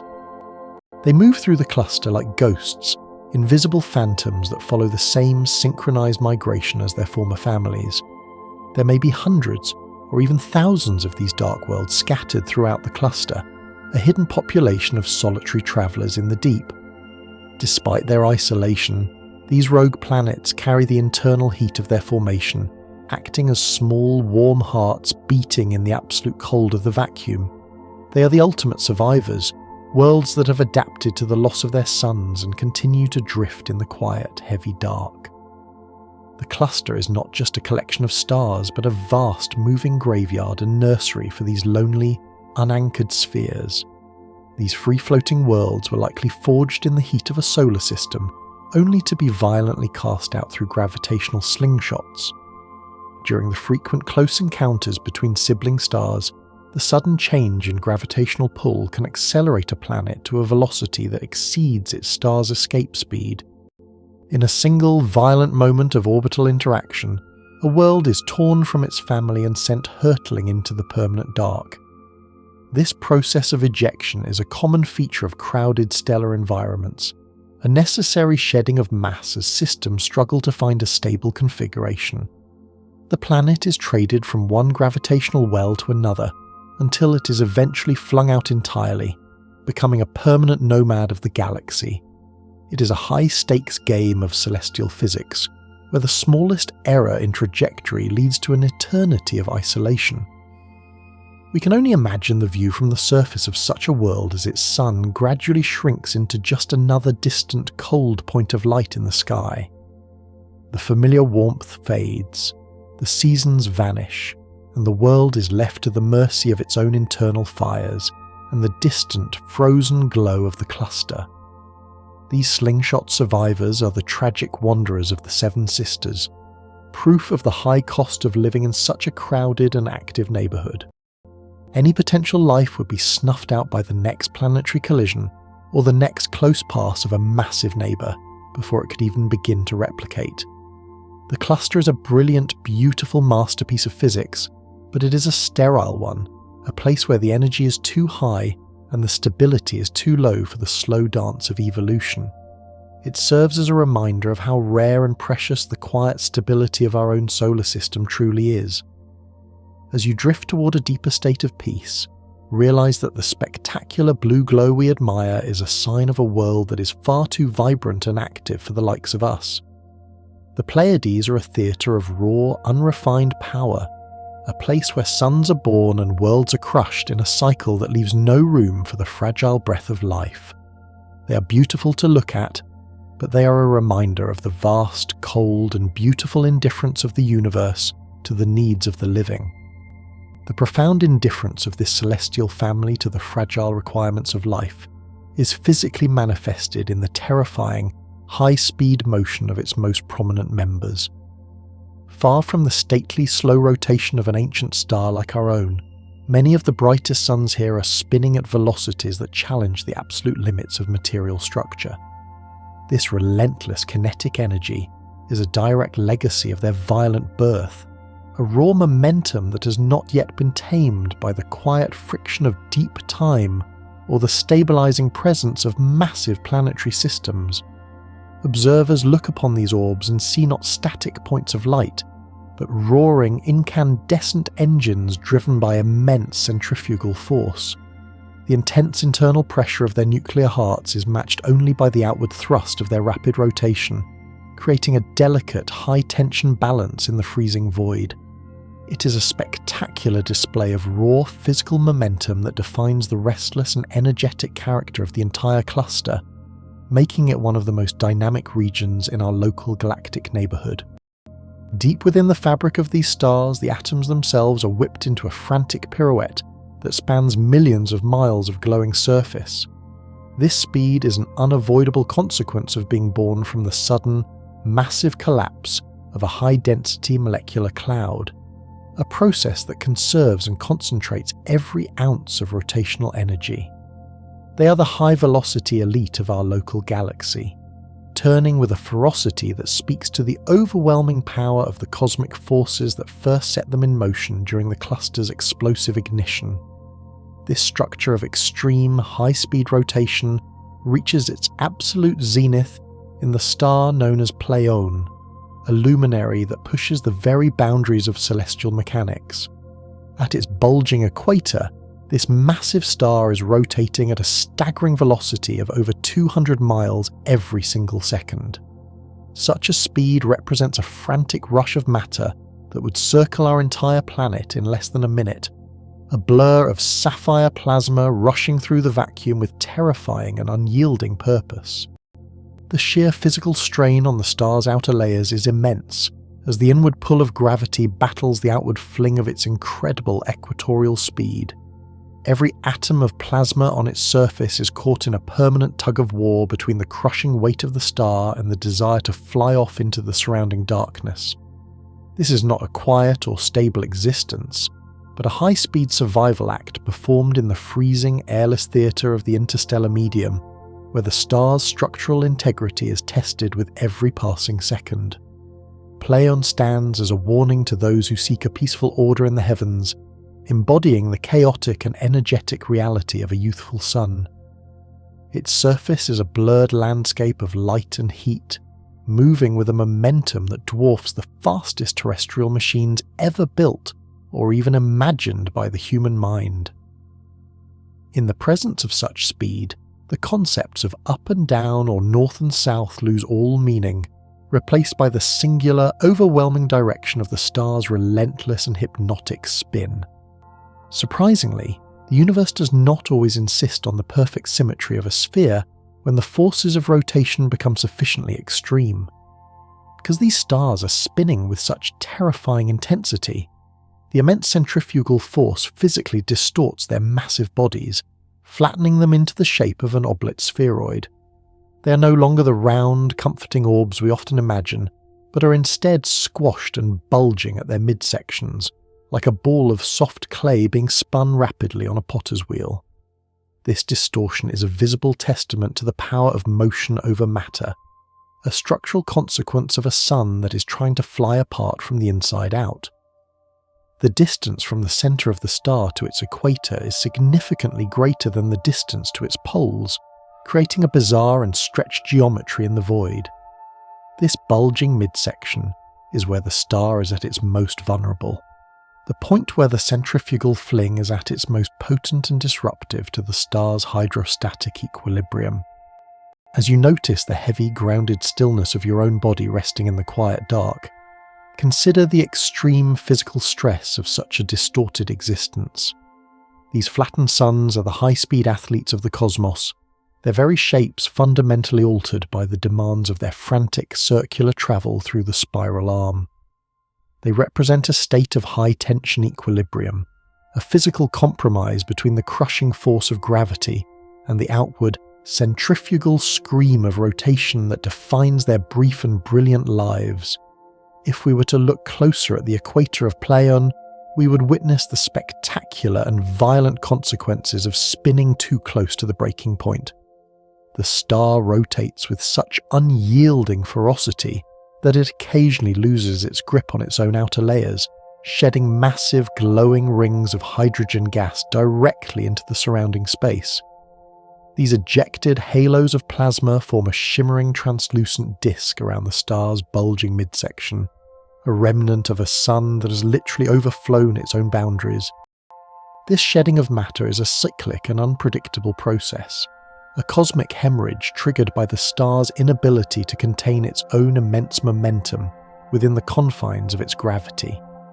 The rings of gas drift outward, caught in a delicate balance between the star's gravity and the pressure of the light pouring from its core. They create a secondary, ghostly structure around the star, a radiant crown of debris that marks the location of its most violent physical struggle against the absolute vacuum of the void.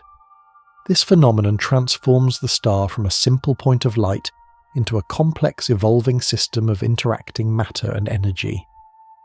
The rings are a visible signature of the star's internal instability, a glowing debris field left in the wake of its own impossible speed. It is a haunting image of a celestial body that is slowly and involuntarily giving its own substance away to the void, one frantic rotation at a time until the balance of forces finally shifts. These ejected gas rings do more than simply glow. They leave a distinct and fluctuating signature within the star's spectroscopic light. When astronomers analyze the light from stars like Pleiades, they discover strange, shimmering emission lines that appear and disappear with the changing density of the surrounding gas. These lines are the chemical fingerprints of the discarded rings, revealing the temperature, speed, and composition of the material that has escaped the star's grasp and is now wandering the local environment. The fluctuation of these spectral features tells a story of a star in constant, turbulent transition, gasping for stability in a cycle of ejection and dissipation. As the rings grow thicker, the emission lines flare with intensity, only to fade away as the gas is slowly pushed into the outer darkness by the pressure of the star's light. This flickering data is the heartbeat of the star's rotation, a rhythmic accounting of its lost matter and its enduring power against the backdrop of the cluster's history. Notice the slow, steady rhythm of your own breathing as you contemplate this distant, flickering accounting of light and gas. Scientists use these changes to track the history of the star's violent outbursts, piecing together the timeline of its most chaotic and productive years. The light we see on Earth is a carrier of this distant drama, bringing the story of a sun's self-destruction into our terrestrial laboratories where we can witness the physics of the absolute. Surprisingly, the extreme rotation of these stars creates a bizarre and counterintuitive temperature map across their glowing surfaces. Because the equator is bulging so far outward from the core, the internal heat must travel a significantly greater distance to reach the surface, resulting in a phenomenon known as gravity darkening. This means that the equator of the star is much cooler and dimmer than its north and south poles, creating a high contrast landscape of temperature and light. The poles, being closer to the white-hot nuclear furnace of the core, shine with a blinding, terrifying intensity that makes them appear much brighter than the rest of the star. Meanwhile, the dark, cooler equator wraps around the star like a dim, glowing belt, a region of lower pressure and less energetic radiation. This temperature gradient is so extreme that it can fundamentally alter the way we perceive the star's total luminosity and its true spectral colour to a distant observer. This uneven distribution of heat is a direct consequence of the star's distorted shape, a physical map of the struggle between gravity and rotation. It creates a complex atmospheric environment where massive, high-speed winds likely roar between the searing poles and the relatively temperate equator. The star is a world of extremes, divided against itself by the very speed that defines its existence in the dark, a victim of its own success in gathering momentum.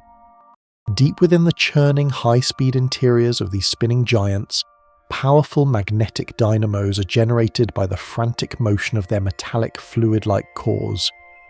This intense magnetic activity creates a tangled, invisible web of force that reaches far out into the vacuum of the cluster.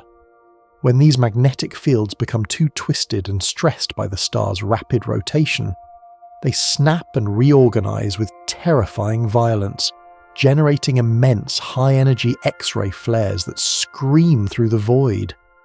These invisible outbursts are millions of times more powerful than anything produced by our own sun, bathing the surrounding space in a lethal, high-frequency glow. The flares are these silent, energetic screams of a star whose magnetic skeleton is being torn and reshaped by the sheer speed of its spin. They represent a hidden layer of violence that is entirely invisible to the naked eye, but clear to our specialized space-based sensors that monitor the high-energy sky. As your muscles release their last remaining tensions and your body feels light and fully supported, imagine these invisible bursts of energy illuminating the dark. Each flare is a signature of the star's internal power, a sudden release of pent-up magnetic tension that ripples through the entire cluster. This hidden radiation is a constant feature of life in this youthful neighbourhood, a byproduct of the incredible speed at which these suns live their lives and navigate the magnetic currents of the galaxy. This rapid and unyielding rotation is a hallmark of youthful stars that have not yet had the necessary time to apply their cosmic brakes. In the early stages of a star's life, the momentum inherited from the collapse of its birth cloud is at its absolute maximum, driving the spin at these terrifying velocities. As stars age, they gradually lose this speed through a process of magnetic braking, where their stellar winds carry away angular momentum and slowly drag the star's rotation to a crawl. Because the Pleiades are so incredibly young, their massive residents are still in the frantic, high-speed phase of their development. They have not yet experienced the billions of years of steady, quiet friction that would eventually calm their dizzying pirouettes into a more manageable elderly pace. We are seeing them in their most energetic and undisciplined state, a moment of high-speed adolescence that defines the current era of the cluster's long-term history. This lack of braking is what allows the stars to maintain their distorted shapes and their violent, gas-shedding equators against the pull of gravity. They are the drag races of the galaxy, built for speed and power, but destined to eventually slow down as they mature and shed their excess energy. For now, they remain as they were born, fast, dangerous, and brilliantly uncontained by the passage of time or the stabilizing influence of a more mature environment. Observing these flattened and bulging stars provides modern physicists with a unique and invaluable laboratory for understanding the absolute limits of stellar structural integrity. These stars are essentially operating at the red line of physics, where any further increase in rotational speed would cause them to literally fly apart. By studying the point at which a star begins to shed its rings or distort its shape, scientists can calculate the precise mathematical boundaries of how a star is held together in the face of centrifugal chaos. The data gathered from these rapid spinners helps refine our models of fluid dynamics and gravitational theory under extreme conditions. We are learning how matter behaves when it's subjected to the ultimate tug of war between the crushing weight of a core and the outward fling of high-velocity motion. The cluster acts as a high-stakes stress test for the laws of nature, revealing the structural weaknesses of the most massive objects in the universe as they spin toward their limits. This knowledge is crucial for understanding the fate of even more extreme objects, like pulsars or rapidly spinning black holes, which operate under similar principles of rotational stress. The Seven Sisters provide a more accessible and visible example of these forces in action, a clear window into the high-speed machinery of the cosmos. Every bulging equator and every glowing ring of gas is a data point in our quest to understand the structural limits of reality itself and the forces that govern the life of stars. Allow the heavy, peaceful comfort of your resting mind to contemplate the eventual, inevitable slowing of this dizzying cosmic waltz. Over the next several billions of years, powerful magnetic winds will act as an invisible, persistent anchor, slowly dragging against the star's rotation and bleeding away its immense kinetic energy. This process is silent and gradual, a long-term decelerating force that will eventually transform these high-speed titans into stately, slow-spinning elders of the galactic community. The magnetic field lines, anchored in the star and stretching out into space, act like massive invisible spokes that catch the surrounding interstellar medium.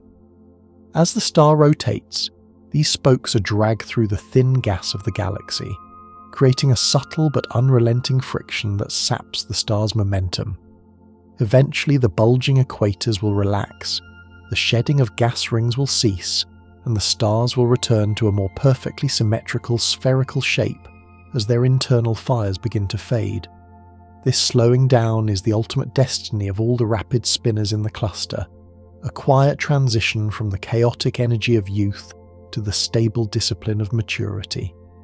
The frantic, blue-hot dance we see today is just a temporary phase, a brief moment of high-speed brilliance before the inevitable friction of the universe takes its final toll. In the deep future, the descendants of these stars will look back at this era as a time of impossible speed and unrefined power, a memory of a journey that was once fast, violent, and incredibly beautiful.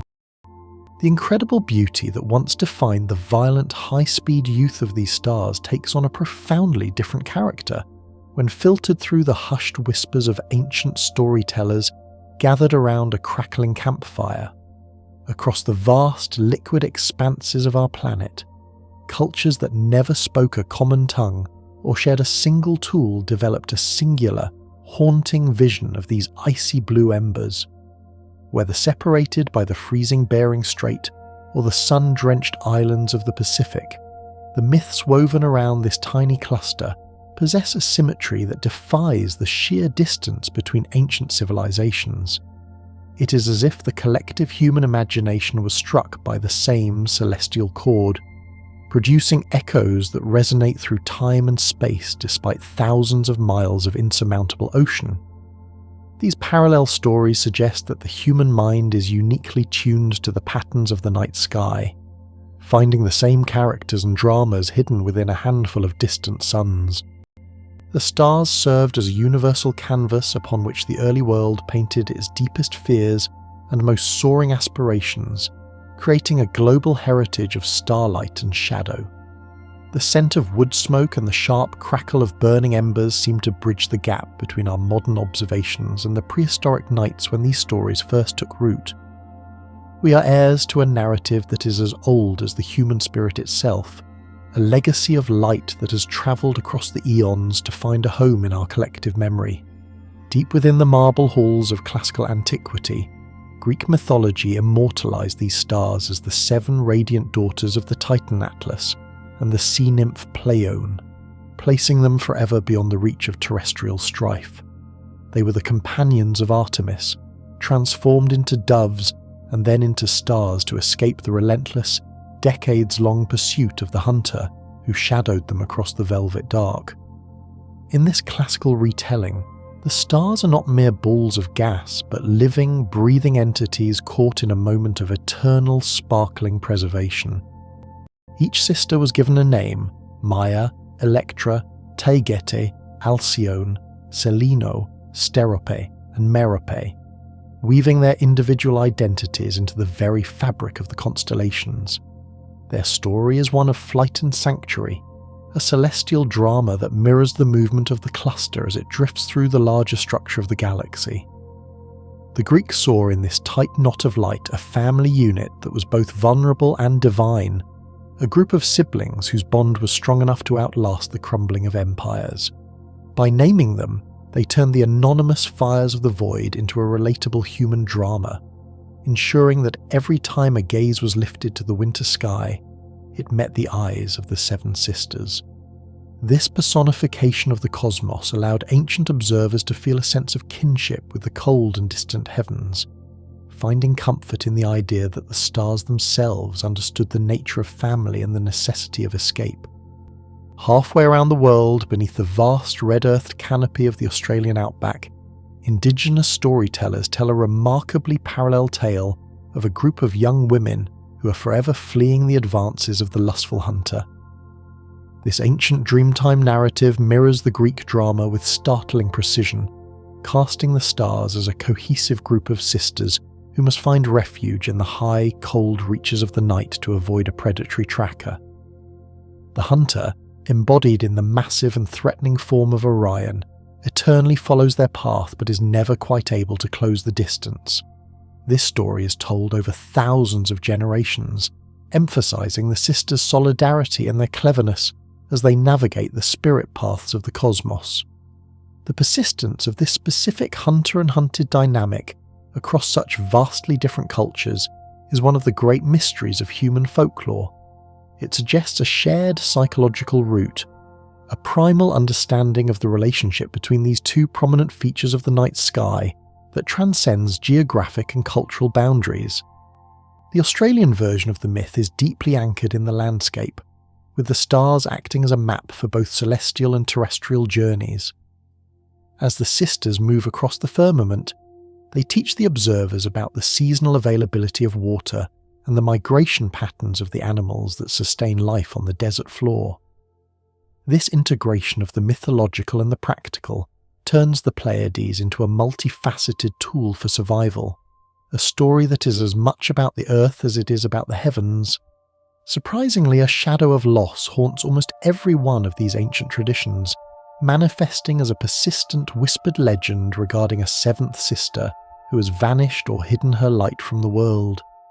This recurring motif of the lost member turns the cluster into a celestial puzzle, a broken family that forever seeks its missing piece across the cold and empty reaches of the sky. Whether she fled due to shame, love, or a secret celestial duty, her absence is the defining characteristic of the group's identity from the Americas to the Far East. The human mind seems compelled to explain why 6 stars shine with such clarity, while a 7th appears to be a mere ghost, a flickering memory of a brighter past. Feel the heavy, steady rhythm of your chest as it rises and falls, as stable as the earth beneath the ancient storytellers who first wondered about this missing star. This theme of the lost sister introduces a poignant layer of mystery to the cluster, suggesting that the heavens are a place of change and loss rather than eternal, unchanging perfection. It reflects the human experience of grief and the passage of time, projecting our own ephemeral nature onto the distant and massive suns. By focusing on the one who is gone, the myths elevate the remaining sisters, making their survival more precious and their light more meaningful. The lost sister is the silence between the notes of a song, a hidden truth that invites us to look closer at the darkness between the diamonds. If we were to look closer at the deep roots of our species, we might find that this universal story of the lost sister is not a coincidence of independent discovery, but a cultural fossil. Evidence suggests that the myth may date back 100,000 years to the very human origins in Africa, carried in the minds of our ancestors as they migrated out of the Great Rift Valley. It is possible that this singular narrative was a sacred heirloom, a story so powerful that it survived the migration across continents and the rising of oceans. If true, the legend of the Pleiades is perhaps the oldest piece of literature in human history, a narrative thread that connects every living person to the very first people who looked up and saw 6 stars where they expected 7. This theory of a common origin explains why the details of the story, the sisters, the hunter, and the loss, remain so consistent across diverse populations. The myth became a part of our mental architecture, a way of organising the chaos of the night sky that was passed down from parent to child for 100,000 years. As humanity branched out into different environments, the story adapted to local languages and landscapes, but the core essence remained untouched. The stars became a bridge across time, a visual link to the prehistoric campfires where our ancestors first tried to make sense of the infinite. Every time we retell the story today, we are participating in an unbroken chain of human curiosity that has lasted since the dawn of our consciousness. This structure of ancient storytelling finds a startling and tangible ally in the cold, precise data of modern astronomy, which confirms that the sky truly has changed over the millennia. While the myths speak of a lost sister, the science reveals that the star known as Pleione has visibly faded in brightness due to its own violent rotational instability and the shedding of its gaseous rings. Thousands of years ago, the cluster likely appeared as a much clearer 7-star formation to the naked eye, matching the descriptions found in our oldest and most revered texts. We are witnessing a rare and beautiful intersection where human memory and stellar evolution align, proving that our ancestors were astute and accurate observers of a changing universe. The fading of Pleione acts as a physical bridge between the realm of myth and the realm of fact, validating the observations of countless generations of stargazers. It suggests that the lost sister was not a figment of imagination, but a real astronomical event that left a permanent mark on the human psyche. This realization turns the cluster into a living history book, where the stars themselves record the passage of time and the shifting perspectives of the inhabitants of Earth. The myths are not just stories, they are a record of the sky as it once was, preserved in the amber of folklore. This alignment reinforces the idea that the universe is a dynamic and evolving place, where even the most distant suns can participate in the storytelling of a small, rocky planet. In the mist-shrouded highlands of the ancient Celtic world, the midnight culmination of this cluster was used to mark the onset of the festival of Samhain. This was the liminal time when the veil between the living and the dead was thought to be at its thinnest, and the world transitioned into the dark half of the year. As the sisters reached their highest point in the winter sky at the stroke of midnight, it signalled that the harvest was over and the time for honouring the ancestors had begun. The stars were the silent gatekeepers of this seasonal shift, their icy blue glow acting as a beacon for the spirits returning to the terrestrial hearth. Notice the profound, still warmth of your hands resting in your lap, a quiet sanctuary from the ancient biting winds that once whistled through the Celtic stone circles. For the Celts, the appearance of the Pleiades was a deeply spiritual event, a celestial clock that dictated the ritual life of the community. The cold, sapphire light of the cluster was associated with the frost and the encroaching dark, serving as a reminder of the cyclical nature of life, death, and rebirth. By anchoring their most important festival to the position of these stars, they ensured that their cultural identity was synchronized with the movements of the cosmos.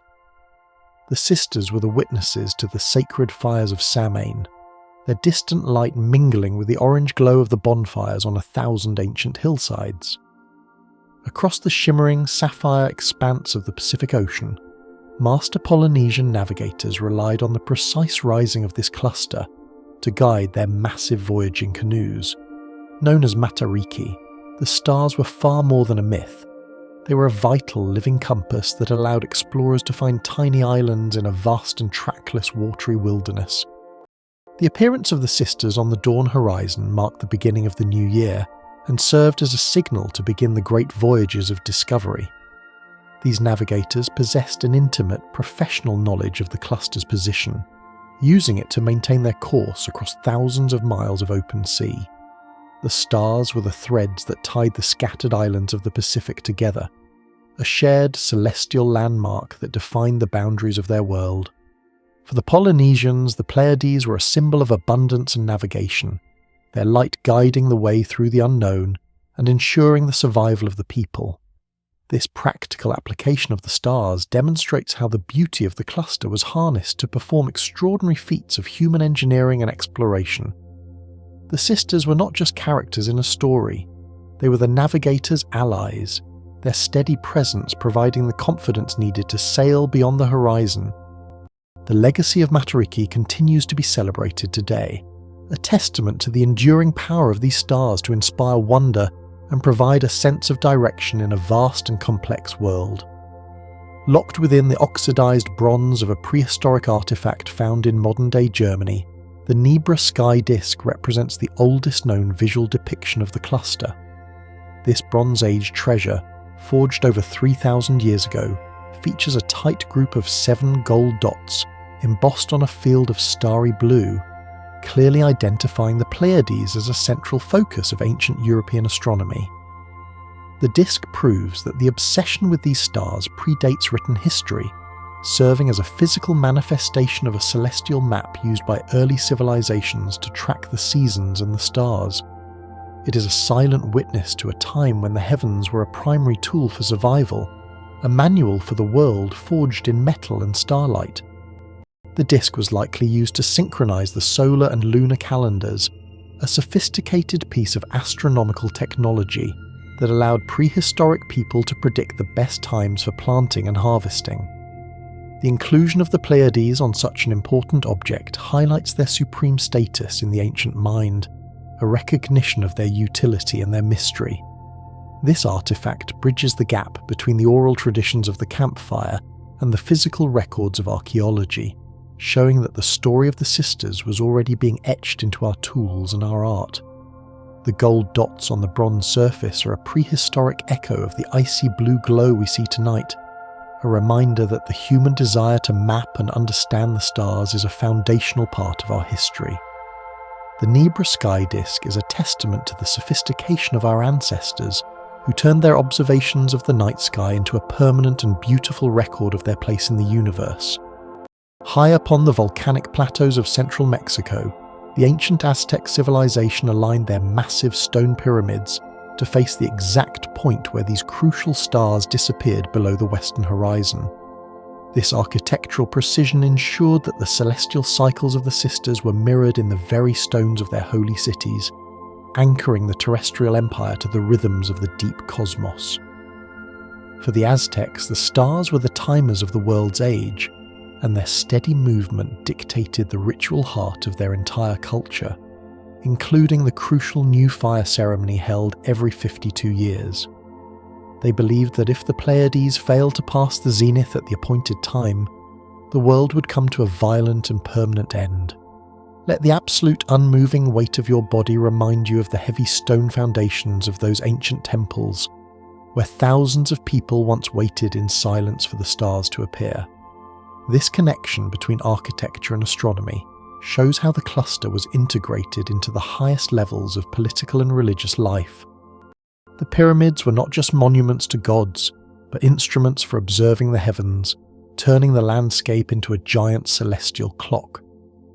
The Aztec obsession with the sisters was driven by a deep-seated need for order and predictability in a world that often felt chaotic and dangerous. By tracking the stars with such precision, they sought to harmonize their society with the laws of the universe, ensuring the continued survival of their people through the power of observation and ritual. The human drive for observation and ritual has evolved from the stone temples of the ancients into the cold, calculated precision of modern mathematical inquiry. Pinning down the exact distance to this shimmering cluster became one of the most frustrating and intensely debated controversies in the history of contemporary astrophysics. While the stars seem to sit clearly within our grasp, the invisible geometry of the void resisted our attempts at measurement, sparking a high-stakes intellectual war among the world's leading researchers. This was not merely a dispute over numbers, but a fundamental challenge to our understanding of the cosmic yardstick. Every calculation seemed to whisper a different answer, creating a friction that threatened to undermine the very foundation of our stellar models.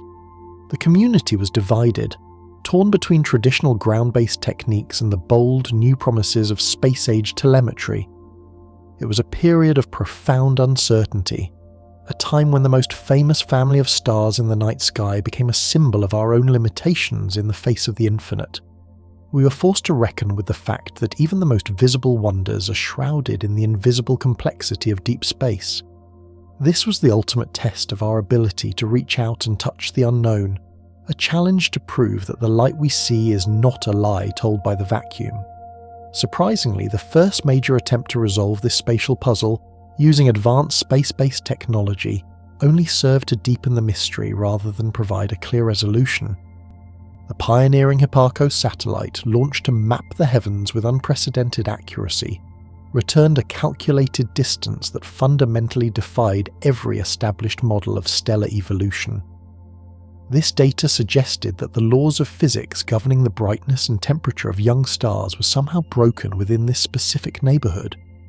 The resulting shockwaves rippled through the scientific community, forcing a choice between trusting the machine or trusting the centuries of accumulated knowledge.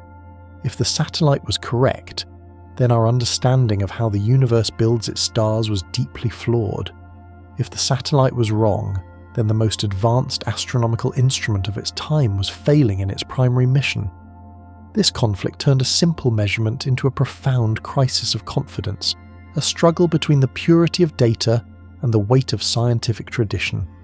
For years, the discrepancy remained a haunting ghost in the corridors of astrophysics, a silent accusation that we did not know our own galactic home as well as we believed. The stars of the cluster became a target for intense scrutiny, their every flicker analysed for signs of a deeper hidden reality. This unexpected and jarring measurement from the satellite suggested that the stars were significantly closer to our world than anyone had previously dared to theorize. If this proximity were true, it implied that the brilliant blue giants were actually much dimmer and less massive than our most trusted physical equations required them to be. Such a reality would have shattered our core understanding of how stars burn and age, casting doubt on the entire chronological history of the galaxy. Scientists were left staring into a geometric paradox, where the observed light did not match the calculated distance, a cold and confusing gap in our knowledge of the deep void. This implied that either the stars of this cluster were unique anomalies in the universe, or our fundamental rules for stellar behavior were fundamentally incorrect. Every theoretical model was strained to its breaking point trying to accommodate the satellite's strange findings. The icy blue glow of the sisters began to look like an impossible illusion, a visual riddle that defied the logic of the laboratory. It was a moment of profound scientific tension, a time when the very geometry of the heavens seemed to be unravelling before our eyes. We were forced to question the very foundations of our perspective, wondering if the light itself was playing tricks on our mechanical eyes. Decades of uncertainty finally yielded to the unyielding, laser-like precision of global radio telescopes working in perfect synchronized harmony across the continents. By utilizing a technique known as very long baseline interferometry, researchers were able to synthesize a telescope the size of the Earth itself, capable of spotting a grain of sand on the lunar surface. This massive electronic eye focused its attention on the radio signals emitted by the cluster's members, carving a definitive path through the mathematical fog. The resulting data provided a clear, undeniable sightline that finally bypassed the errors of previous generations, restoring order to the chaotic geometry of the local spiral arm. This was a triumph of collaboration over isolation, a demonstration that the secrets of the distance are revealed only through the combined effort of our collective intelligence. The radio waves travelling through the dark provided a stable and unmoving reference point that the optical sensors had missed. It was a victory for the cold, hard logic of geometry, a moment where the true scale of the family was finally rendered in high-definition clarity. The invisible threads of the universe were finally pulled tight, revealing the true distance with a precision that left no room for doubt. We had built a bridge of radio waves across the void, a technical marvel that allowed us to touch the stars with the fingers of mathematics. Deep within the complex archives of the initial mission, scientists eventually unearthed the subtle and ghost-like cause of the original, frustrating discrepancy that had haunted them for so long. It was discovered that the satellite data had been unknowingly corrupted by the unmapped, minute orbital motions of the spacecraft itself as it tumbled through the vacuum. This tiny mechanical wobble had introduced a microscopic error into the parallax calculations, creating a false perspective that warped the apparent distance to the stars. The universe was not broken. Rather, our instrument had been swaying in the dark, reminding us that even the most advanced tools are subject to the fragile realities of their own motion. It was a humbling lesson in the necessity of extreme precision and the danger of overlooking the smallest variables in the vastness of the void. This revelation cleared the name of the satellite while simultaneously restoring our faith in the established laws of stellar physics. We learned that the mystery was not a failure of the stars to follow the rules, but a failure of our own perspective to remain perfectly still in the dark. It was the final piece of the puzzle, the key that unlocked the true dimensions of the sisters and ended the decades of academic warfare. The correction was a testament to our capacity for self-correction, a reminder that the path to the truth is often paved with the wreckage of our own errors. This structure of the heavens is now firmly established at a distance of 444 light-years from our terrestrial vantage point. This cold, geometric fact serves as a foundational pillar for our map of the local neighbourhood, defining the true luminosity and the massive scale of the icy blue giants. Every photon we see tonight began its lonely trek through the void nearly 4.5 centuries ago, travelling at the absolute speed limit of reality. As you notice the heavy, grounded weight of your body resting in the silence, contemplate the incredible journey that light has taken to find your eyes. We are looking across a span of space so vast that the events of our world are but a brief flicker in the time it takes for a single beam to arrive.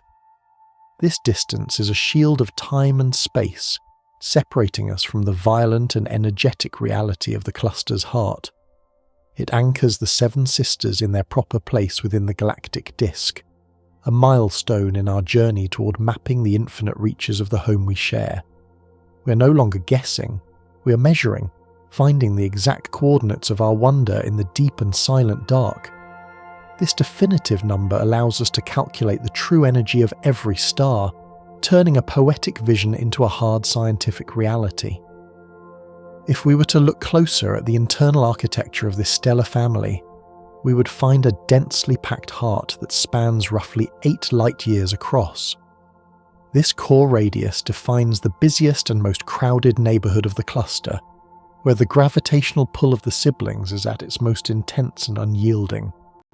Within this central sphere, the stars are packed together with a density that dwarfs the lonely reaches of our own solar neighbourhood, creating a localised city of brilliant fire. It is the engine room of the cluster, a concentrated pocket of mass and radiation that dictates the movement and the fate of every object caught within its shimmering grip. The stars here are in constant communication through the invisible language of gravity, their paths intertwined in a complex and endless dance. This compact centre is the gravity well that holds the entire family together, a fortress of light that resists the dispersive forces of the wider galaxy. It is a region of high-energy interactions and constant motion, a place where the proximity of the stars creates an environment of absolute and unyielding brilliance. We see it as a single knot of light, but inside, it is a vast and churning cathedral of fire that spans trillions of miles. The sheer density of this heart is what gives the cluster its iconic appearance, a beacon of collective energy that burns with a unified purpose. The absolute outer limit of the cluster's gravitational influence, known as its tidal radius, stretches for a staggering 43 light-years into the surrounding dark. Beyond this invisible geometric boundary, the individual stars are no longer bound by the collective weight of their siblings and are lost to the wider, swirling currents of the Milky Way. This vast sphere of influence represents the true extent of the cluster's territory, a massive volume of space where the laws of the family still hold sway.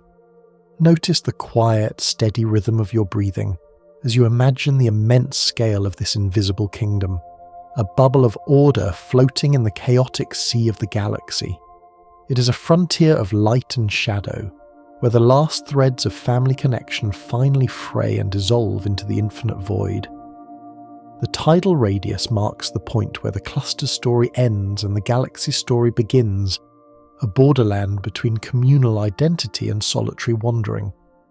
It is a vast, empty territory populated by the outliers and the rebels, the stars that are slowly being lured away by the siren song of the galactic core. Mapping this boundary allows us to understand the true physical reach of the sisters and the fragility of the bonds that hold them together. The tidal radius is the edge of the known world for this stellar family, a geometric cliff from which the wanderers eventually fall. Measuring this specific group with such agonizing precision acts as a vital and irreplaceable stepping stone for calculating the immense distances to other, far-flung galaxies. Because we understand the exact physical properties of these nearby sisters, they serve as a primary standard candle, a cosmic yardstick against which all other distant lights are measured. If our distance to this cluster were wrong, our entire map of the expanding universe would shift and warp, altering our understanding of the very scale of creation. The sisters are the anchors of our perspective, providing the reliable data needed to navigate the furthest reaches of the observable heavens. They are the fixed points in a moving universe, the geometric foundation upon which we build our knowledge of the infinite and the absolute. Every time we calculate the distance to a distant quasar or a spiraling neighbour, we are standing on the shoulders of the measurements made here in our own backyard. This cosmic journey concludes with the realization of the staggering physical dimensions that define the boundaries of this stellar metropolis. Even if we were capable of travelling at the absolute speed of light, a single voyage from one edge of the cluster's influence to the other would consume an entire human lifetime. The light itself, the fastest thing in existence, takes decades just to cross the threshold of this one family of stars, moving through a space that is largely composed of nothingness. This scale is a cold reminder of our own diminutive place in the grand design, a testament to the terrifying and beautiful immensity of the home we share. As the icy blue glow fades into the background of your mind, carry with you the knowledge that we are part of a structure so vast it defies our most fundamental concepts of time and distance. We are observers of a drama that unfolds on a scale that makes our centuries seem like seconds, and our world seem like a grain of sand. The cluster is a monument to the vastness of space, a sanctuary of light that requires a lifetime to even begin to traverse.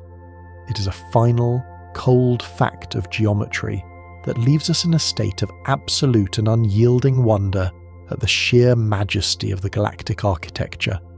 Standing at the edge of this realization, we understand that to know the Pleiades is to accept the infinite, finding comfort in the precise and cold reality of our place among the stars.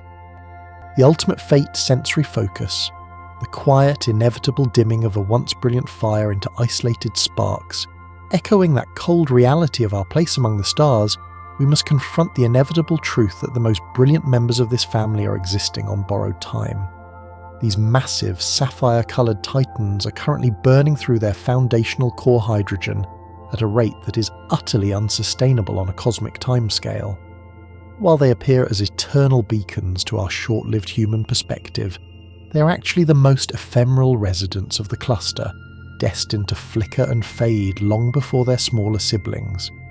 The internal pressure required to support such immense mass forces, the nuclear furnace to run at a white-hot, frantic intensity that consumes its fuel with reckless abandon. This high-velocity lifestyle ensures that the very light we admire today is the signature of a looming exhaustion, a radiant countdown toward a final depletion. We are witnessing the peak of a short-lived glory, a magnificent but temporary surge of energy that is rapidly approaching its physical limit in the dark. Once the hydrogen at the centre of these blue giants is spent, the delicate balance between gravity's crush and radiation's push will fundamentally collapse. This turning point marks the end of their stable prime, and the beginning of a chaotic, rapid descent into the final stages of stellar life. The icy blue glow is not a promise of permanence, but a beautiful, high-energy warning of an approaching and inevitable end. Because of the terrifyingly immense mass gathered within these primary siblings, the largest members are fated to conclude their lives in the most violent and spectacular manner imaginable. When their core engines finally stall, the inward crush of gravity will win the ultimate tug of war, causing the entire stellar structure to collapse upon itself in a fraction of a second. This catastrophic implosion will trigger a rebound effect of such titanic power that the star will detonate as a core collapse supernova. This final, explosive outburst will be a sight of terrifying beauty, a sudden and absolute release of energy that has been bottled up for millions of years. The sapphire fire of the star will be replaced by a blinding multicoloured shockwave of plasma and radiation, tearing through the local environment and clearing the neighbourhood. It is a violent, magnificent punctuation mark at the end of a short and brilliant life, a final act of dominance that reshapes the fabric of the cluster. These supernovae are the ultimate expressions of stellar power, transforming the peaceful migration of the group into a scene of high-energy devastation and potential rebirth. The light from these explosions will travel across the furthest reaches of the universe, acting as a final, brilliant broadcast of the star's existence. In the wake of this destruction, nothing will ever be the same, as the energy released will forever alter the trajectories of the surviving sisters. Surprisingly, the universe uses these moments of absolute high-energy destruction to perform its most sophisticated acts of elemental creation. Deep within the heart of the supernova's shockwave, the unimaginable heat and pressure forge heavy elements that can be created in no other way, such as iron and gold. As the star is torn apart, it seeds the surrounding galaxy with these precious materials, scattering the building blocks of future complexity. Every atom of the gold found in our jewellery or the iron flowing through your blood was forged in the dying breath of an ancient massive star. The explosion acts as a cosmic delivery system, moving the heavy results of nuclear fusion out of the hidden stellar core and into the open, fertile spaces. This is the ultimate recycling program of the cosmos, where the death of one sun provides the raw ingredients for the worlds that follow. This enrichment of the local space ensures that the next generation of stars will be born into a more complex and chemically diverse environment. The blue giants of the cluster are not just light givers, they are the alchemists of the galaxy, turning their own substance into the treasures of the future. The wreckage of their final moments is a gift of matter to the void, a legacy of solid elements that will outlast the stars. Allow the heavy, grounded weight of your body to anchor you in this vision of cold persistence as we observe the fate of the smaller members. These less massive stars will not end in a sudden explosion, but will eventually swell into massive glowing red giants as they begin to burn helium in their dying hours. This expansion is an unstoppable, slow-motion tidal wave of fire that will grow to encompass the space where their innermost rocky planets orbit. Any potential worlds that have managed to survive the orbital chaos of the cluster's youth will be silently and permanently swallowed by the expanding atmosphere of their stars. The land will be scorched, the mountains vaporized, and the entire planet will be absorbed back into the searing plasma of the sun that once warmed it. It is a quiet, local apocalypse that cleanses the system of its planetary children, leaving only the glowing carcass of the star behind. If we were to look closer at these dying red giants, we would see them eventually and gently puff away their outer layers into the vacuum. This process creates a beautiful and intricate structure known as a planetary nebula, a glowing shell of gas illuminated by the hot, exposed core of the dying sun. These structures are some of the most delicate and transient beauties in the heavens, lasting for only a few thousand years before dissipating into the void. The gas expands outward in a colourful, glowing tapestry of ionized oxygen and hydrogen, creating a temporary monument to the star that once stood at the centre. It is a quiet and graceful departure, a shedding of the star's physical identity that leaves its inner secrets exposed to the wider universe. These nebulae are the flowers of the cosmos, blooming briefly in the dark as a final radiant testament to the complexity of stellar evolution. The material pushed out in these nebulae will eventually mingle with the wider interstellar medium, becoming part of the great reservoir of gas for future nurseries. This is the final exhaled breath of a star, a slow and beautiful release of its remaining substance to the freezing darkness of the void. The beauty of the nebula is a fleeting gift, a visual poem written in the language of glowing plasma that marks a definitive end.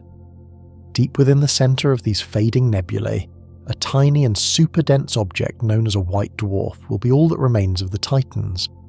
This remnant is a solid, white-hot sphere of carbon and oxygen, compressed by gravity to a density so extreme that a teaspoon of it weighs as much as a mountain.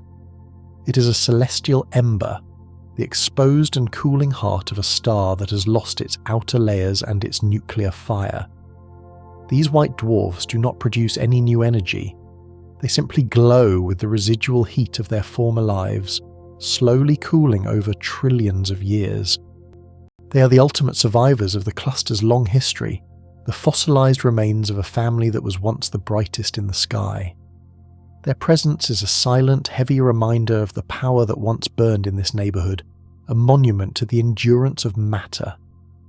Notice the quiet stillness of your breath, a peaceful contrast to the cold, dense persistence of these tiny hearts in the dark. These white dwarfs will continue to drift through the galaxy long after the stars of today have been forgotten or dissolved into the background. They are the final stable configuration of the stellar family, a quiet and heavy conclusion to a journey that began with 1,000 burning suns. As the cluster's total mass steadily decreases through these violent and gentle deaths, its collective gravitational grip on the remaining stars will fail entirely. The invisible threads that have held the siblings together for millions of years will eventually become too weak to resist the disruptive pulling of the wider galaxy. This is the point where the family unit fundamentally breaks down, and the coordinated migration of the cluster begins to dissolve into chaos. Without a massive central heart to anchor them, the individual survivors will begin to drift further and further apart in the silent reaches of the void. The metropolis of light will slowly evaporate, its citizens moving out into the surrounding darkness like refugees from a dying ancient city of stars. The cluster is not destroyed from the outside, but simply loses the internal weight needed to maintain its own identity against the vacuum. This gravitational decay is a quiet and inevitable process, a slow loosening of the ties that define the cluster's youth and high-energy middle age. The stars will no longer feel the tug of their sisters, and the sense of shared purpose that drove their flight will vanish. They will become independent travellers in a vast and lonely landscape, their shared history living only in the identical chemistry of their hearts. Surprisingly, the final blow to the cluster's integrity comes from the relentless and invisible tugging of the galactic tides, which will eventually tear the family apart. These large-scale gravitational currents, generated by the massive core and the spiral arms of the galaxy, act as a silent and irresistible force on the group. The cluster is stretched and shredded by these tides, its members being dragged in different directions until any sense of formation is permanently erased. The siblings will be swept into different orbits around the galactic center, becoming separated by thousands of light years of empty, freezing space. They will lose all visual and physical connection to one another, blending into the background population of billions of other anonymous wandering suns. The magnificent swarm that once commanded the attention of ancient civilizations will be reduced to a collection of isolated and lonely wanderers in the deep. This scattering is the ultimate fate of all open clusters, a process of redistribution that ensures the light of a single nursery is shared.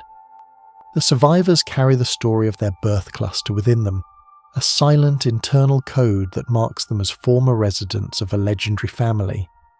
They are the lost children of the sisters, wandering the dark reaches of the spiral arm as eternal orphans of a forgotten and distant age. In 1 billion years, there will be absolutely no visual or physical trace that this once magnificent and iconic cluster ever existed in our northern sky. The space where the sisters currently shine will be empty and dark, their brilliant blue light replaced by the cold and indifferent vacuum of space. Any observer looking up at the heavens from our future world will see a completely different arrangement of stars, unaware of this ancient metropolis. The memory of the cluster will have long since faded from the cultural and scientific record of any civilizations that might still exist. The monuments we have built, the myths we have told, and the measurements we have made will all be lost to the erosion of time. The cluster is a temporary and fleeting phenomenon, a brief spark in the long and dark history of a galaxy that is constantly reinventing itself. Notice how the absolute stillness of your own body matches the finality of this unyielding erasure of all we currently see and know. This realization adds a layer of poignant value to our current view, making our ability to understand it a precious and unique privilege. We are witnesses to a magnificent moment in the life of the galaxy, a brief flourishing of light that is destined to be swallowed. Deep within the cold and heavy reality of this eventual disappearance, a beautiful cycle of rebirth ensures that the atoms forged here will become new stars. The iron, gold, and carbon scattered by the final breaths of the cluster will drift through the void until they are swept up once more. From the wreckage of these sisters, a brand new generation of suns and planets will be forged, continuing the endless cycle of the galaxy. This realization turns the ultimate fate of the cluster from a story of loss into a story of profound and unyielding connection to the future. The atoms that once glowed with an icy blue light will eventually warm a different terrestrial world, providing the foundation for new wonders. The journey of the sisters ends not in a dead end, but in a vast and beautiful web of possibilities stretching toward eternity. To observe the Pleiades is to witness a fleeting, beautiful illusion, a temporary family of stars destined for isolation, yet perfectly reflecting the universal cycle of birth, explosive transformation, and quiet cosmic dispersal. Deep within the grand design of the cosmos, the final wonder reveals itself not as a static object, but as a profound realization of the interconnectedness of all things. To observe the Pleiades is to witness a fleeting, beautiful illusion, a temporary family of stars destined for isolation, yet perfectly reflecting the universal cycle of birth, explosive transformation, and quiet cosmic dispersal. This grand synthesis binds the violent history of the cluster to the very atoms in your own resting form, whispering that the end of one journey is merely the quiet prelude to another. Surprisingly, the body begins to mirror this celestial stillness as the weight of the stellar journey settles into your bones. Notice how your toes feel heavy and warm, surrendering their tension to the soft, supportive layers of the bed. The muscles in your feet and ankles are uncurling now, letting go of the day's movement and sinking into a state of absolute, motionless peace. As you relax further, the awareness follows the slow, steady path of relaxation up through your calves and over the gentle curves of your knees. Your thighs are becoming leaden, fully supported by the mattress, as the last remnants of effort dissolve into the shadows of the room. A profound sense of release is spreading from your lower back into your hips, settling like a warm, slow-moving tide that fills the place where tension once resided. If we were to look closer at the rhythm of your breath, we would see it slowing to a soft, effortless pulse that anchors you to the present moment. Your fingers are curling naturally, their work finished for the day, while the stillness travels up your forearms and into the heavy, relaxed width of your shoulders. The tension in your neck is simply evaporating, replaced by the cool, comforting embrace of the pillow as you sink deeper into the quiet. This quiet room is a sanctuary of absolute shadow and soft rhythmic sound that holds you in its keeping through the deepest hours of the night. Every muscle in your face is smoothing out now, from the corners of your jaw to the tiny spaces behind your closed eyelids. Your forehead is broad and clear, free from the weight of concern, the pull of the waking world or the memory of the light. Soft blankets provide a gentle weight that signals to your mind that the evening is complete. You are safe within the four walls of this sanctuary, resting in a pocket of time that belongs only to you and the quiet rhythm of the night. Your head is heavy and deeply cushioned, sinking into the pillow until the transition to slumber becomes a seamless, natural drift. The silence is thick and comforting, a deep pool of rest that has no bottom and no shore. You're floating on the surface of a great dark ocean of sleep, feeling the slow pulse of the room around you. Everything is still, everything is quiet, and everything is exactly as it should be. And now, 101 wonders are resting with you. Sleep now. Good night.